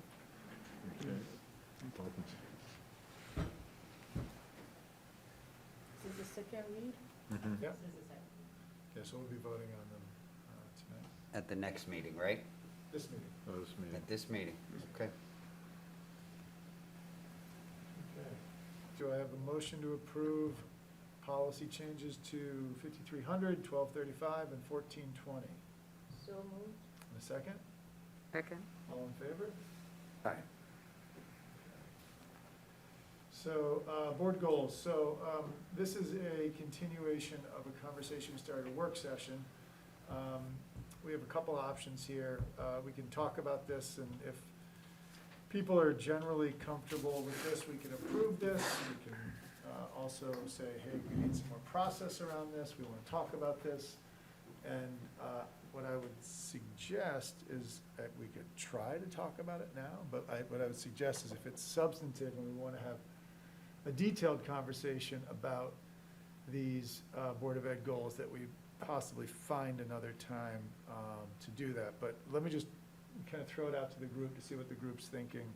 I can't find I can't find the document that we were charged to. I only see the one you submitted. Oh, I didn't put, that was kind of a, So I wanted to talk about it, because Okay. then because I know the collective board had charged the three of us to look for inquiry questions, which we have 14 of them. But the way that we did it to allow transparency and openness was to have everybody else's thought process thrown in there, because of course we have to be open about what went into the questions. So the one pager, I amended it by including, after we had spoken, I amended it by including the one pager that had all the 14 I missed the inquiry updated questions. one. You missed it? Okay. So I updated the document and included an introduction to the document and a summary of what went into it, because we wanted to make sure that we were very transparent and open to the process that went into the inquiry question. And then I included yours as well. So probably you didn't see the document, but basically, so it's a 14-page document, and it was a lot of work because we spent time, the board charged us to do this, and we spent time. But I know that, and I shared it with the leadership team only because of transparency. And so I would love to share what went into the work so that there is no ambiguity as to what this is. This is not first and foremost the board goals, because there was some kind of confusion about that. It's just the working document of the board goals that we were charged, the three of us were charged to sort of specifically submit inquiry-based questions. So that, there's only a one-pager, which says summary, and it shows you all those 14 questions that we created. And then after that, you see appendix. The appendix was every single information that each of the members provided, and including, I actually asked Dr. Mackenzie to thanks, to give me his, because of his experience, to give me his thoughts as well. So I mean, I think that probably, it's fine, it's not a big deal, but I emailed it to everyone, so you could check your emails and you can find it. But it's not as public. It's not as public, yeah, I see it wasn't added to the agenda, which is fine. But what I would say is this, that if you look at the appendix, I wanted the leadership team to know what was going on in the minds of the board when they were asking these inquiry questions, not as a way to meddle, but as a way to know what was in the back of their minds. Of course, Jeremy, as we were talking about the board goals, was more concerned about actionable focus. So we put it there not because it's supposed to be the direction, because we cannot deal with operation, but for you to understand what was lacking in his mind. For example, he talked about how we should start early when it comes to budget, so that you can understand why the inquiry question is asking that way. So I want to be very clear that the appendix, which is the 13 pages, is just artifacts. That's what we call it in higher education. Artifacts that would help you to get a better frame of mind why those 14 inquiry questions were put out there. So for each inquiry questions, when you look at the appendix, it will give you, what we did was we gave a summarized title for it. No, And there then, is no appendix to be referenced to right now, right? because it's not there. Right. Yeah. Let me Well, just, it's if I actually could, in your inbox, I don't know if you. Yeah, it's in the if you could inbox. just- I did resend it to you, if you could throw it up, I missed it on Saturday. It's totally fine. If you could just throw it up on board docs. if I'd like to share my summary too, Doug. I believe, and I know we're speaking to an audience of 0 and possibly, We're good. possibly a large crowd on Netflix or the tape delay, we'll see. I believe this document here is important for our community to possibly have access to, and I really support the breakdown of these 5 categories. In the last 16 months, we've had 14 members of the community consider running for the board, and we do know we're in a high board turnover rate lately. So I believe this sort of document is really great for the goal of explaining board responsibilities, both to the community and setting an outline for our own board of what our responsibilities are. And a lot of what Alex and Damaris and I talked about was, whether we wanted a document breaking down our roles and responsibilities, or did we want to have a work session about our board's goals for the year? And I don't think we've had that work session where the public could hear, because they're clamoring for it, they're breaking down doors for it, whether the public can hear us express what our goals are as Board of Trustees. And I have advocated for a work session, whether or not it's a consensus or not. It's very tough to get to consensus. I find this document to be fabulous, clean, organized, but I feel that's a description of our roles and responsibilities, and whether they're actionable goals. These are the 5 categories that the trustees are expected to be working on. I don't really feel that, I think it should be on our website, because I think a lot of our It's not community ready. is, Sorry. a lot of our community is newly become invested in oversight and involvement, whether it's because of an educational pandemic. But in general, this isn't something that I feel reflects any actionable, focused priority goals for a 1-year process. But I really do like the document for its other features. Jeremy, I would say that I don't think the document, this was a working document, and anyway, I want to say that I actually totally loved your document as well, Doug. But I think that if we could start from what was presented by Doug and Allison when they had conferred with Dr. McKessie, was that we had these 5 parts. This was our first, I think this is something we should report.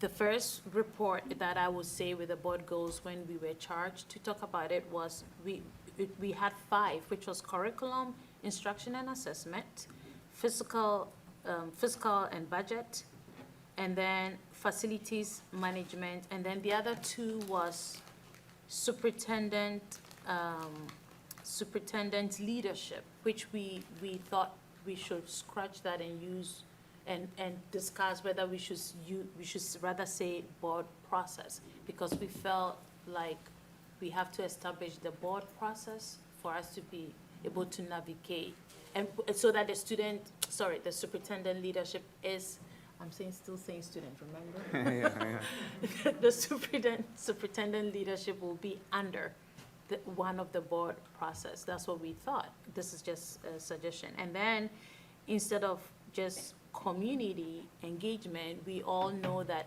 the individuals that want to communicate with us, it's not just the community. We have different stakeholders. So is there a way we can navigate that in a equitable way as well? So that was the first report that we wanted to submit to the collective board to see what their thoughts are on that. Yeah. Can I just, I'm sorry. No, go ahead. I guess I think what we should align on right now is what we want to do going forward, like what process do we want to engage in? So like I have a different perspective than Jeremy, not surprisingly, sometimes. On this topic, but I think that's what we want to do right now instead of getting into substantive.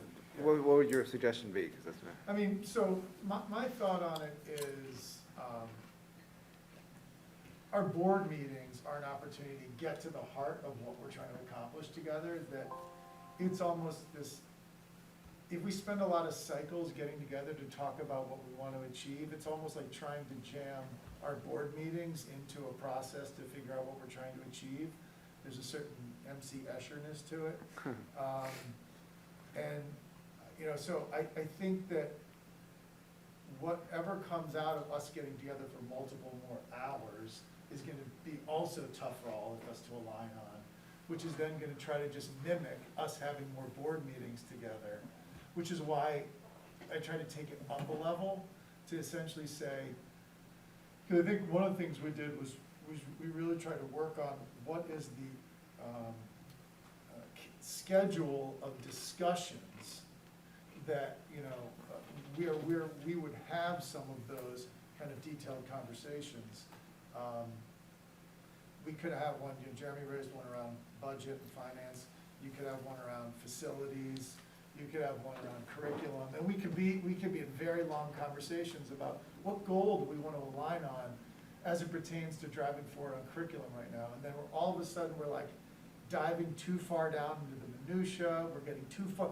Like, it's going to be really hard to manage that process without essentially either dipping into places where it's going to be very hard for us to align. It's stuff that's just going to have to come up to a vote at times, right? We're not going to align on it as a goal.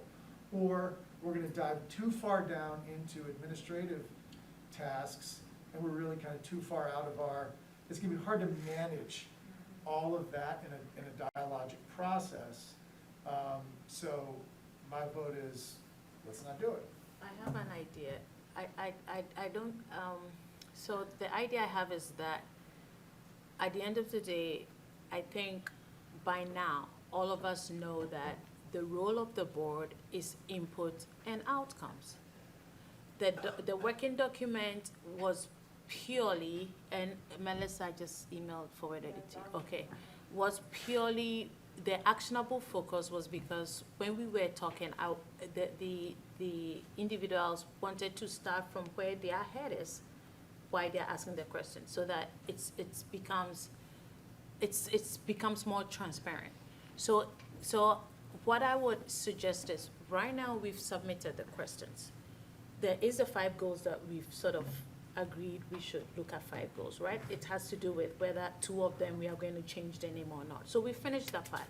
The next step is the questions. We've thrown the questions in. The next step should be the statements, because these questions are just questions. They cannot translate to board goals.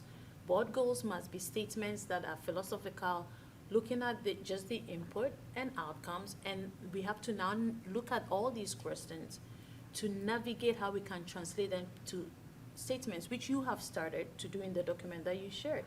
So I feel like we shouldn't pull the clock back. We should move to the next step, which is creating these statements, but that may require a regular board session or working session, either one. The next step is the statement. And to Jeremy's point, Jeremy is asking, which one should we prioritize?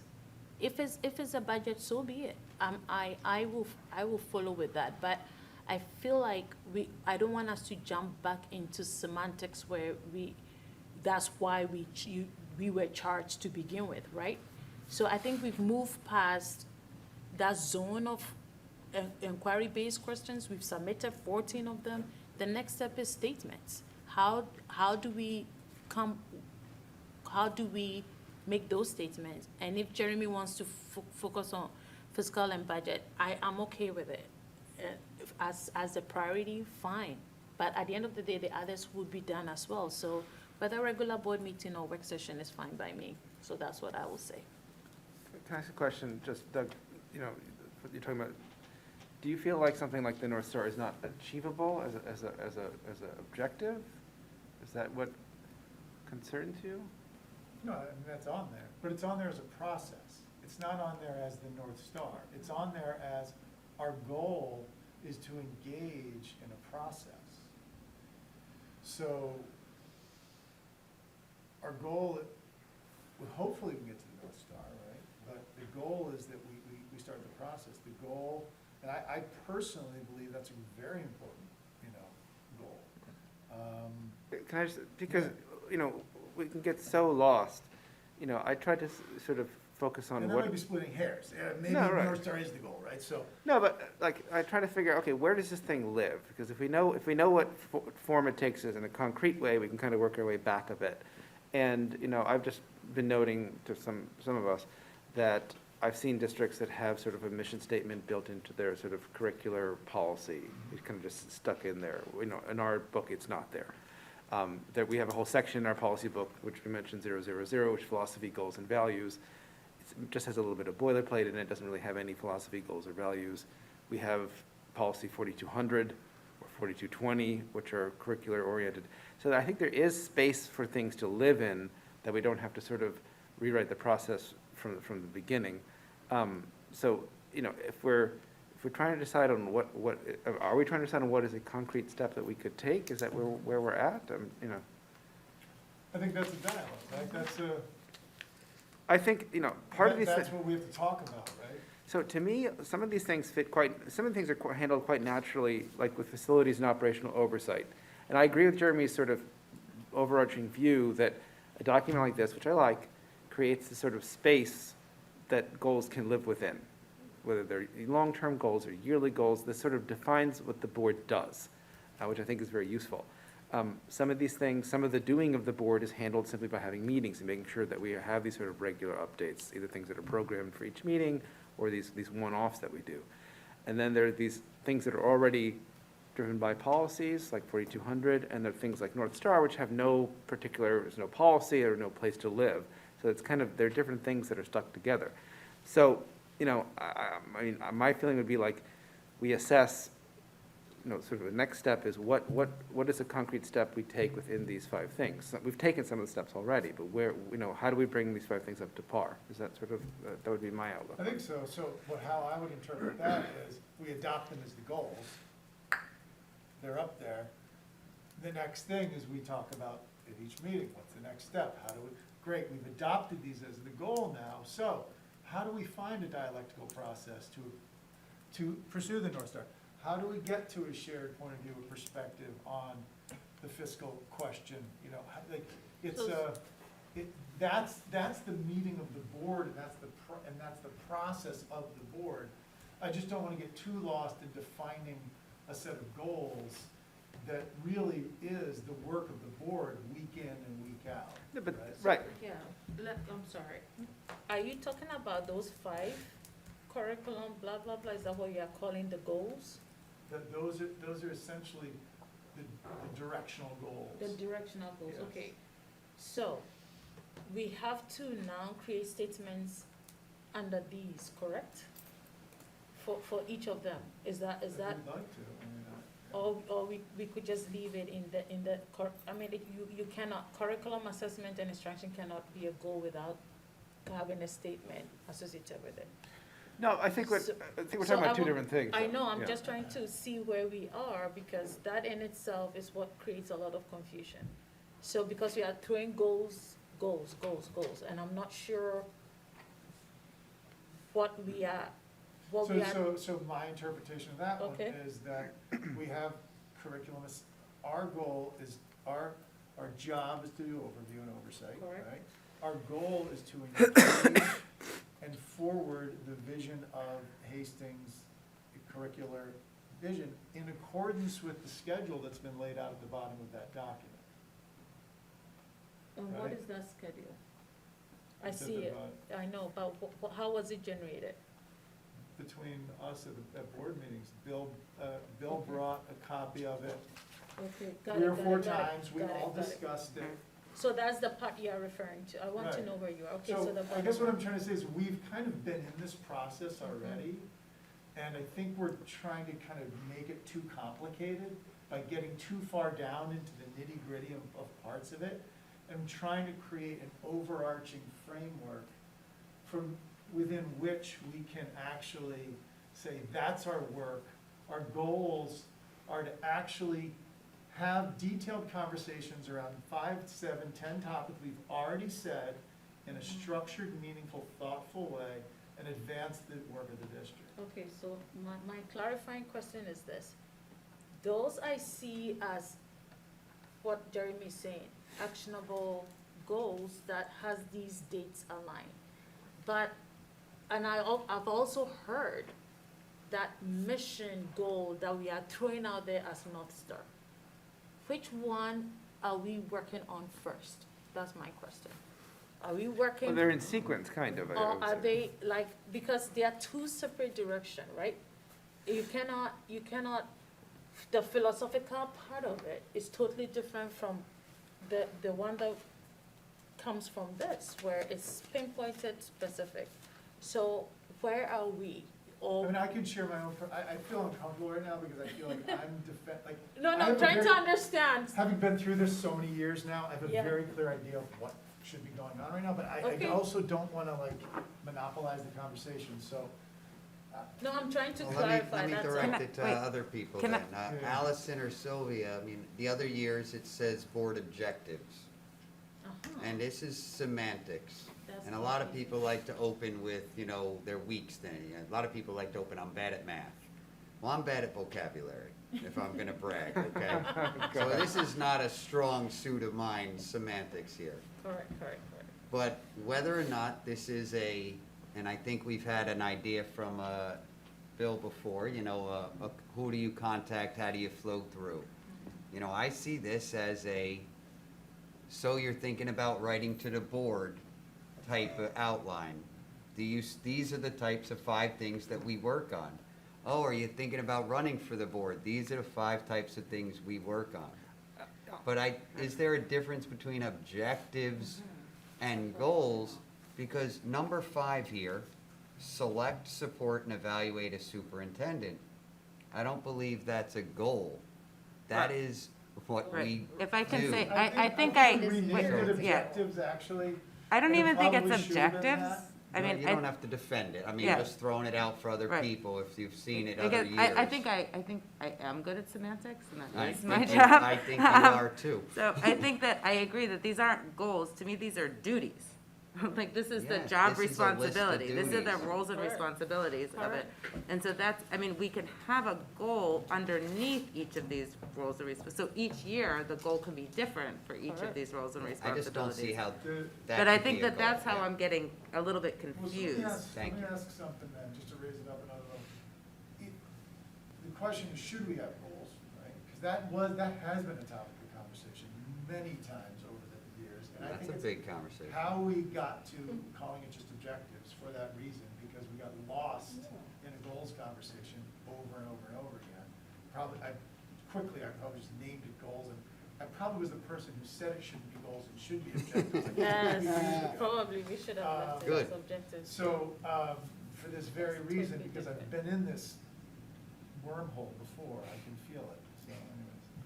I agree with your observation. I don't think it should be goals. Exactly. I've said before that when we have our goals, we sort of just create a to-do list for people that have their own to-do lists. But I do think that defining the space that we, our goal is sort of continuity across all these things. And staying on task is a goal, and staying focused on the continuity within these 5 things is a goal. So to your point you made at the beginning of this, just defining that this is what the board does, this is sort of the natural environment of the board, I think that's a powerful step in the right direction. However, whatever form that takes, I like the idea of defining it. And so if this is like board definitions, that's great.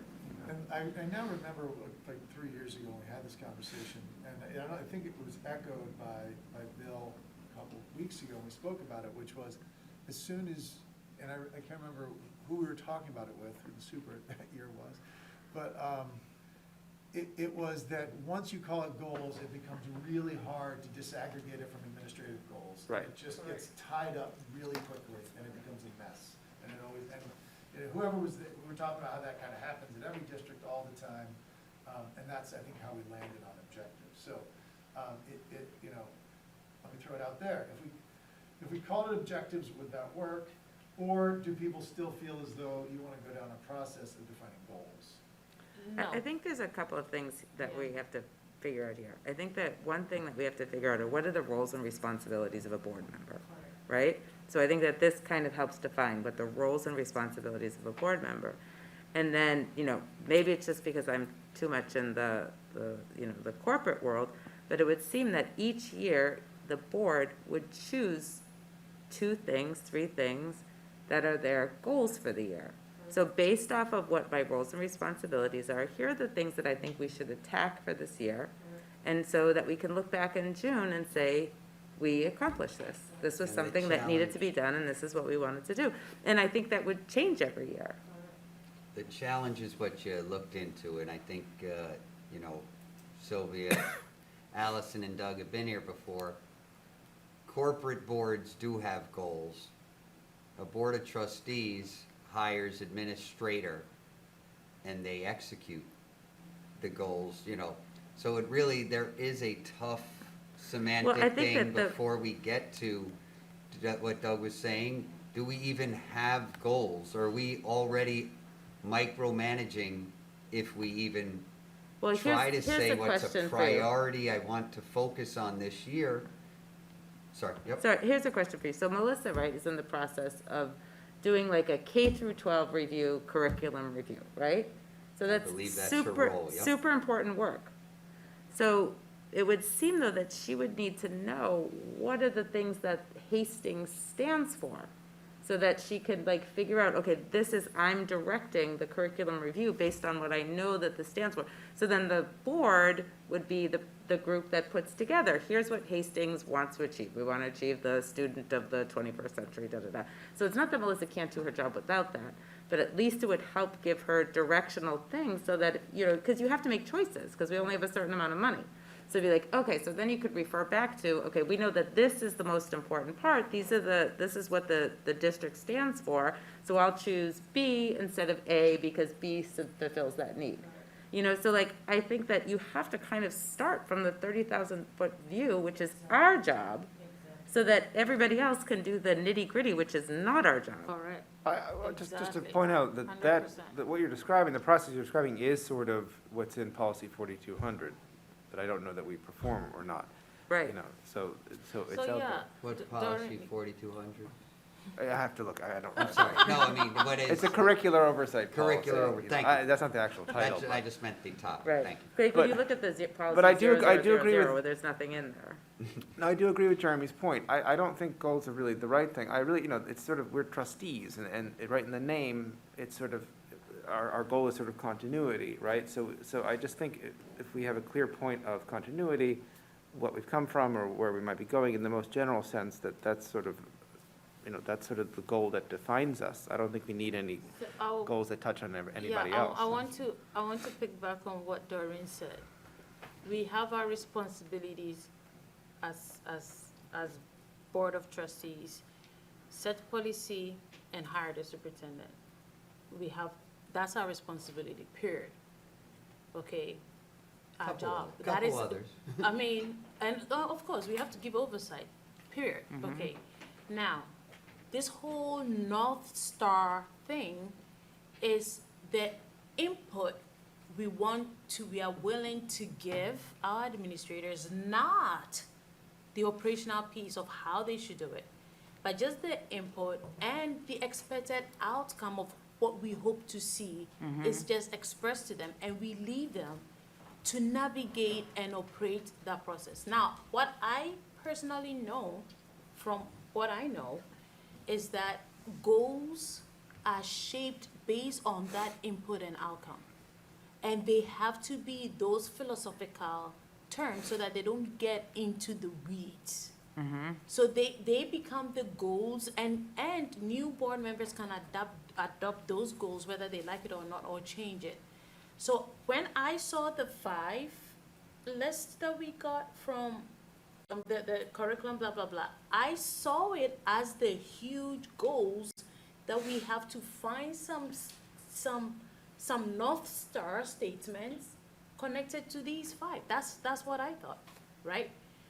And then now I know that based on the schedule, which I'm familiar with, we have to now look at objectives that would allow, which should come, I personally think the objective part should be something that should come from the leadership team to shape how we can support them based on that philosophical overarching piece.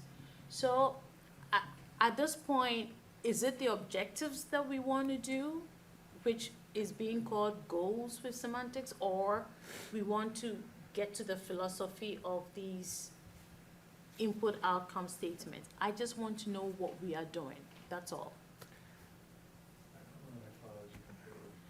So there are 3 parts that I mentioned. First is responsibility, which is pretty simple. Hire superintendent and set policies. And then this 2 is the one that is confusing me. We have 5 things we've written down, which we are calling the board goals we should work on, right?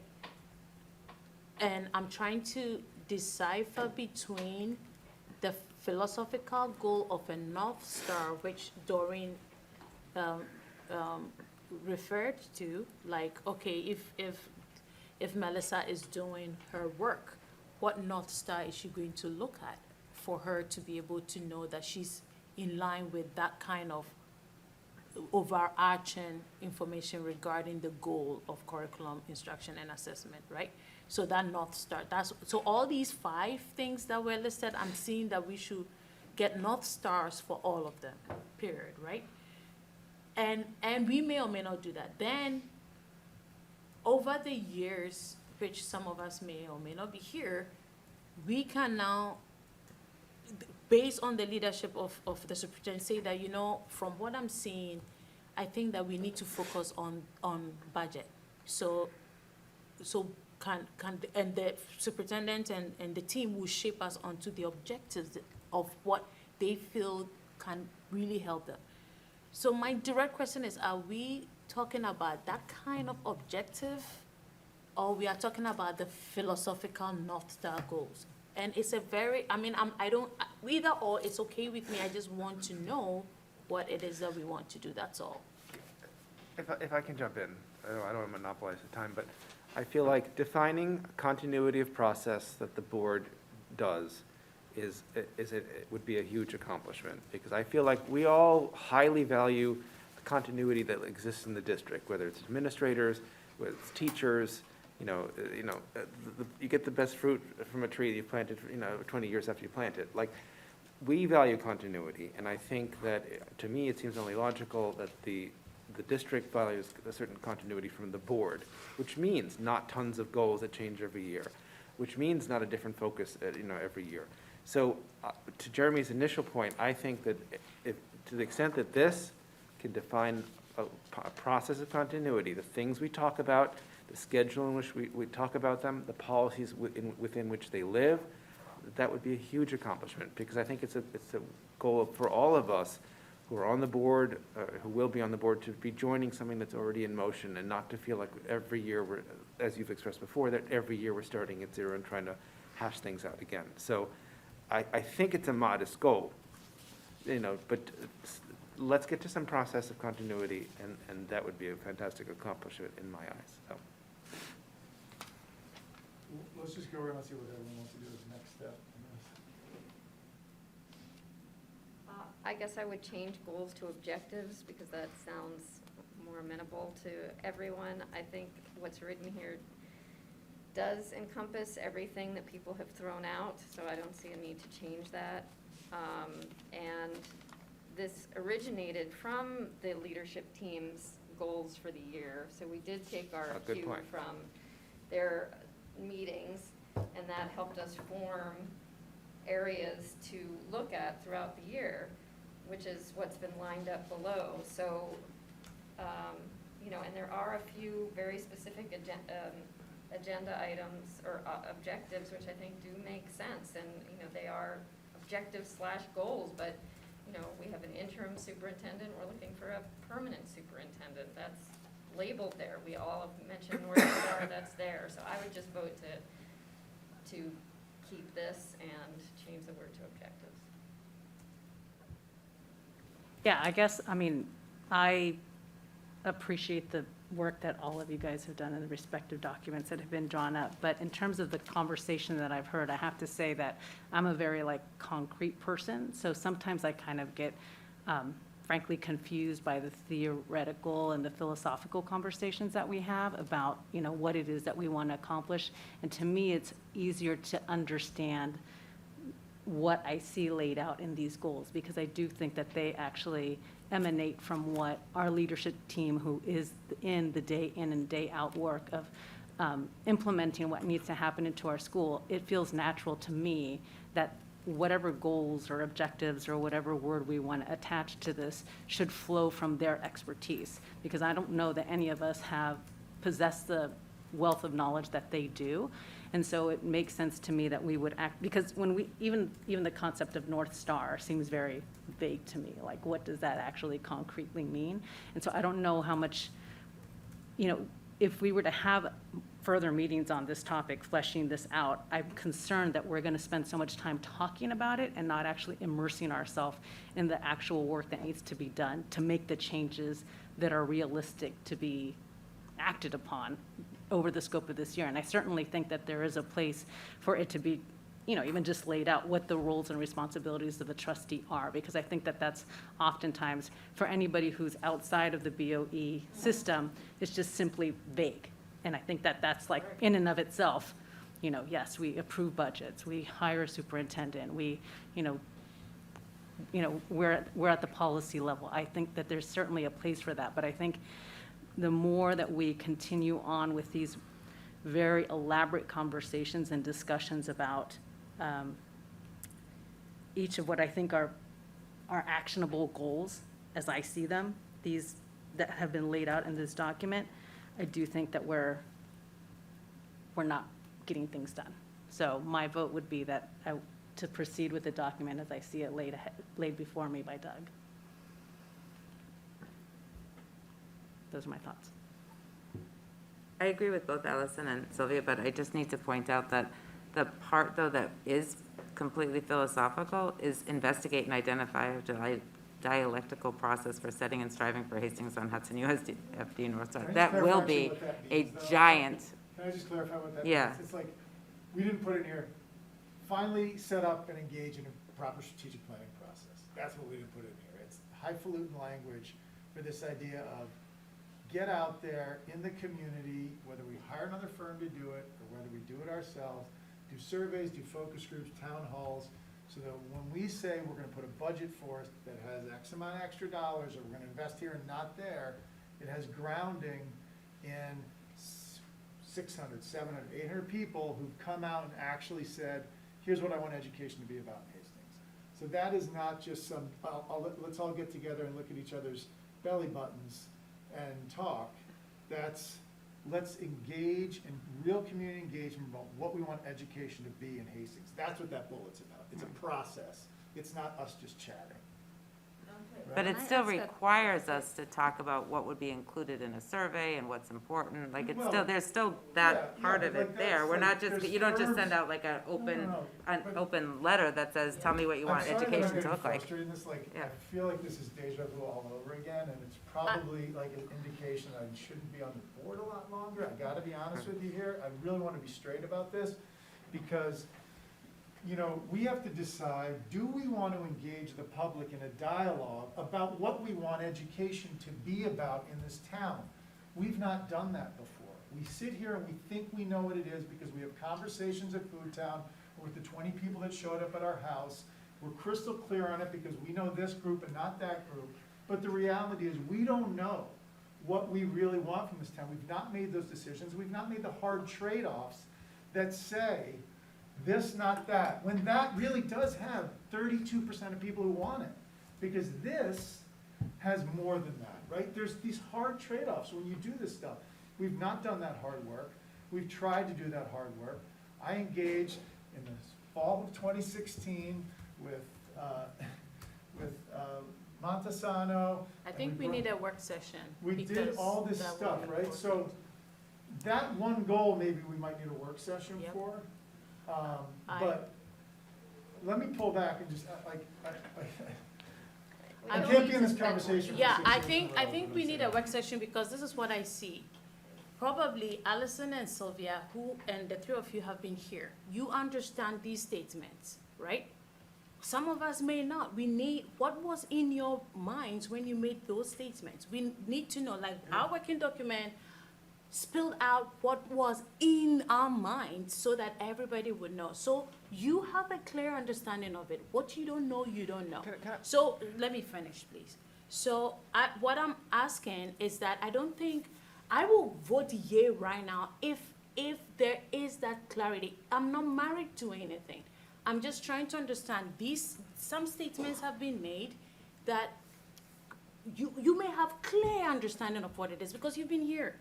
So can we just understand it without frustrating anybody so that we will know what was the thought process for these statements so that we will flow along? That's it. I personally sitting here, that's all I want to understand so that I can be fully behind it because I understand what each one means. So if the time is not given itself for us to say that, oh, Doc, can you say what is in your mind, or anybody, what's in your mind with each, then let's do a work session or put it in the next regular board meeting, and then just, it's fine, it's okay, this can work.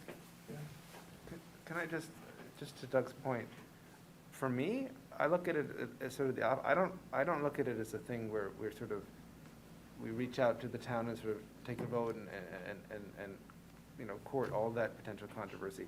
What I feel like the North Star is, you know, I feel so much goes right in this district. It's sort of letting what, you know, it should bubble up from the district itself, you know, to the point that Sylvia made. I think there's a lot of educational values that our teachers are plugged into and our administrators. And I would just like to see that sort of codified in a certain way. It's all part of like, Yeah. I ran for the board in 2016 on this. It's why I ran for the board. That's why I have so much passion about it. I've never been able to do anything with it. I don't even get anywhere with it. I see it happen every day in my work in corporate environments, and it works. So, But do you see what I'm saying? I don't look at it as a reaching out process to the whole town, because I feel like it's let the district. But the parents and the teachers, everyone has an opinion. How do you get someone's opinion in a way that they say, I feel heard, but you don't get to own the day, but you feel heard, you had a voice in it. And if it doesn't go your way, you had a voice and it was a proper process. The process hasn't happened. I see it happen, and it's magical in a corporate environment where you engage lots of stakeholders and they come out and they align on a point of view and a perspective forward, even though some disagree, and they say, you know what, there was a thoughtful process that went into this. And as a result of that, I'll get behind it even though it might not be my first choice, right? That's the thing that's been missing, and so, you know, it doesn't really matter how smart 20, 30, 40 teachers are, if that process didn't feel inclusive of everyone else in the town, Correct. it doesn't land, and it always Correct. leaves the door open for someone to have some sort of beef with what comes out of it. How you define and design a thoughtful process like that is an art. People do that for a living. I had a problem with the firm that came in here because I didn't think they had the ability to do that in an artful way. Right. I do this for a living. I know how it's done. I see it, and I see it in front of us, and I see an opportunity for us to do it in this town, and I've seen it for 6 years, and we can't get there. So that's why I'm frustrated. That's why I see stuff like this, and I think to myself, there's an amazing opportunity that we constantly miss because a super leaves, because COVID happens, because something else goes down, and it's just constantly missed. Maybe I we- don't think that, let me, I So, don't think, we Oh, will if we're move going- forward. If we're going around then. Sorry. Sorry, thank you guys. Sorry. I think at 10 o'clock, I think it's time to, if there's a motion to vote on it, if there's not a motion, I'm not gonna be the one so moving this motion. Maybe we push this back and not to have sidebars on our own. But I don't think tonight's the night to try to hash this out at Fair 10 enough. o'clock. We got Fair enough. 5 administrators here who don't necessarily live within a mile, like the rest of us. So if you're asking, where I would be on passing on this. And one thing I'd just like to ask you, Doug, Just not talking about it anymore, or? You're allowed to ask for a motion to vote on it. I won't be the one, I won't be this isn't saying so something- moved or second on it. This isn't just something to really vote on. Well, it's what it says in the agenda. It says there's a vote on it? Old business. Under Jeremy? old business, it says that's where we were going, so I thought that's what you were saying. No, there's no motion to vote on it. Recommended It's just- action, resolved that upon the recommendation, the board adopt board goals. That's what I I'm- think we should That's table what I'm it. looking at right here. So Right. I'd move on and We just- get to the next We need section. to be cognitive that we're almost, we're in late November. So at some point, we do need to make a decision. It may not be the perfect one, but I think we need to keep in mind that this is less of a philosophical exercise than it is some concrete areas to monitor that came out of the goals created by our leadership team. So there's not that much mystery around it. It really came from that. It's pretty clear. Those areas are the 5 areas to highlight. And I don't think we need a whole lot more discussion about it. I want The North to Star is the understand it. beginning of that process. That's all that said. And we can see how far we get, but, it's after 10, it's time to end the meeting, so we can get back to it. I would First like time, to by the way, hear- that anyone said after 10 is time to end a meeting. It's still early, so anyway. Yeah. I would like In the to, olden days. I would like to, Yeah. I would certainly like to understand, like I said, you guys have been here longer than some of us. No, we- I just want to understand That's the why we're thought tabling. processes behind it. Let's table it. The next time we meet, the 3 of you can share more insight, what you heard from the leadership team, all those things that went into. I That's think it. I just want to I'm know, not and then sure we I'm gonna do voted. that either. well, I think the most important thing, Doug, is that you seem to have a vision of what we should do. I'd love to hear it. Correct. Like you said, you have your expertise, like that's the way to do it as an art, and I didn't like the other group, so I'm So- so open to hearing what Correct. you'd wanna So do. I I'd love had a that. vision that we would open that conversation in the spring sometime. Like, we didn't need to talk about it now, that there's a lot going on now, and that we were gonna Fair open enough. that in the spring, right? So that's why I hadn't really talked about it. Got it. I don't know when to get all this stuff out. Right? There's not It's time to good. talk about all these things. Everyone likes to say, we should talk about that, there's just not time. So, Yeah. Anyways, so the one question I really do want to get clarity on, are we having another session on this? It sounds like I'm a no, you're a no, you're a no. Well, let them go around on their own then, Doug. They already said that. I You wanted don't to, want to have another session I don't want to have another session about board goals. about what to put on our website underneath the Board of Board Education. objectives. I would call it board objectives. I would be comfortable with what's. Right, you I- don't I'm want to also have, no, I'm comfortable not with saying, what I'm saying, you don't want to have another session about what we should put under Board of Ed on the website. Board objectives, under board of ed on the No, website. I'm just saying, you don't want to have another session about it. Yes, That's what I don't you're want to have saying. another working Gotcha, session about you it. don't want to have another, I'm not going to pull, that's not my role. Okay. including even regular meeting, like how I want to understand what went to But that's do gonna it. come up in all the natural conversations, like, the topics will come up in natural conversations. That's my point. I Who would wants to have def- another session about it? I don't. I do. Jeremy does. I do. You do. I think we need to. 3. It's not like I'm looking for more meetings, I just think we need to. I think it could be on the regular board meeting, half an We'll talk about it next time. I don't have anything else to say on the topic, so, other people will have to raise some points about it. All right, second public comment. All right, Board of Ed comments. I think we've had a lot of those. Does anyone have any further Board of Ed comments? Okay, motion to adjourn the meeting. So moved. Okay. All We in have to- favor? Aye.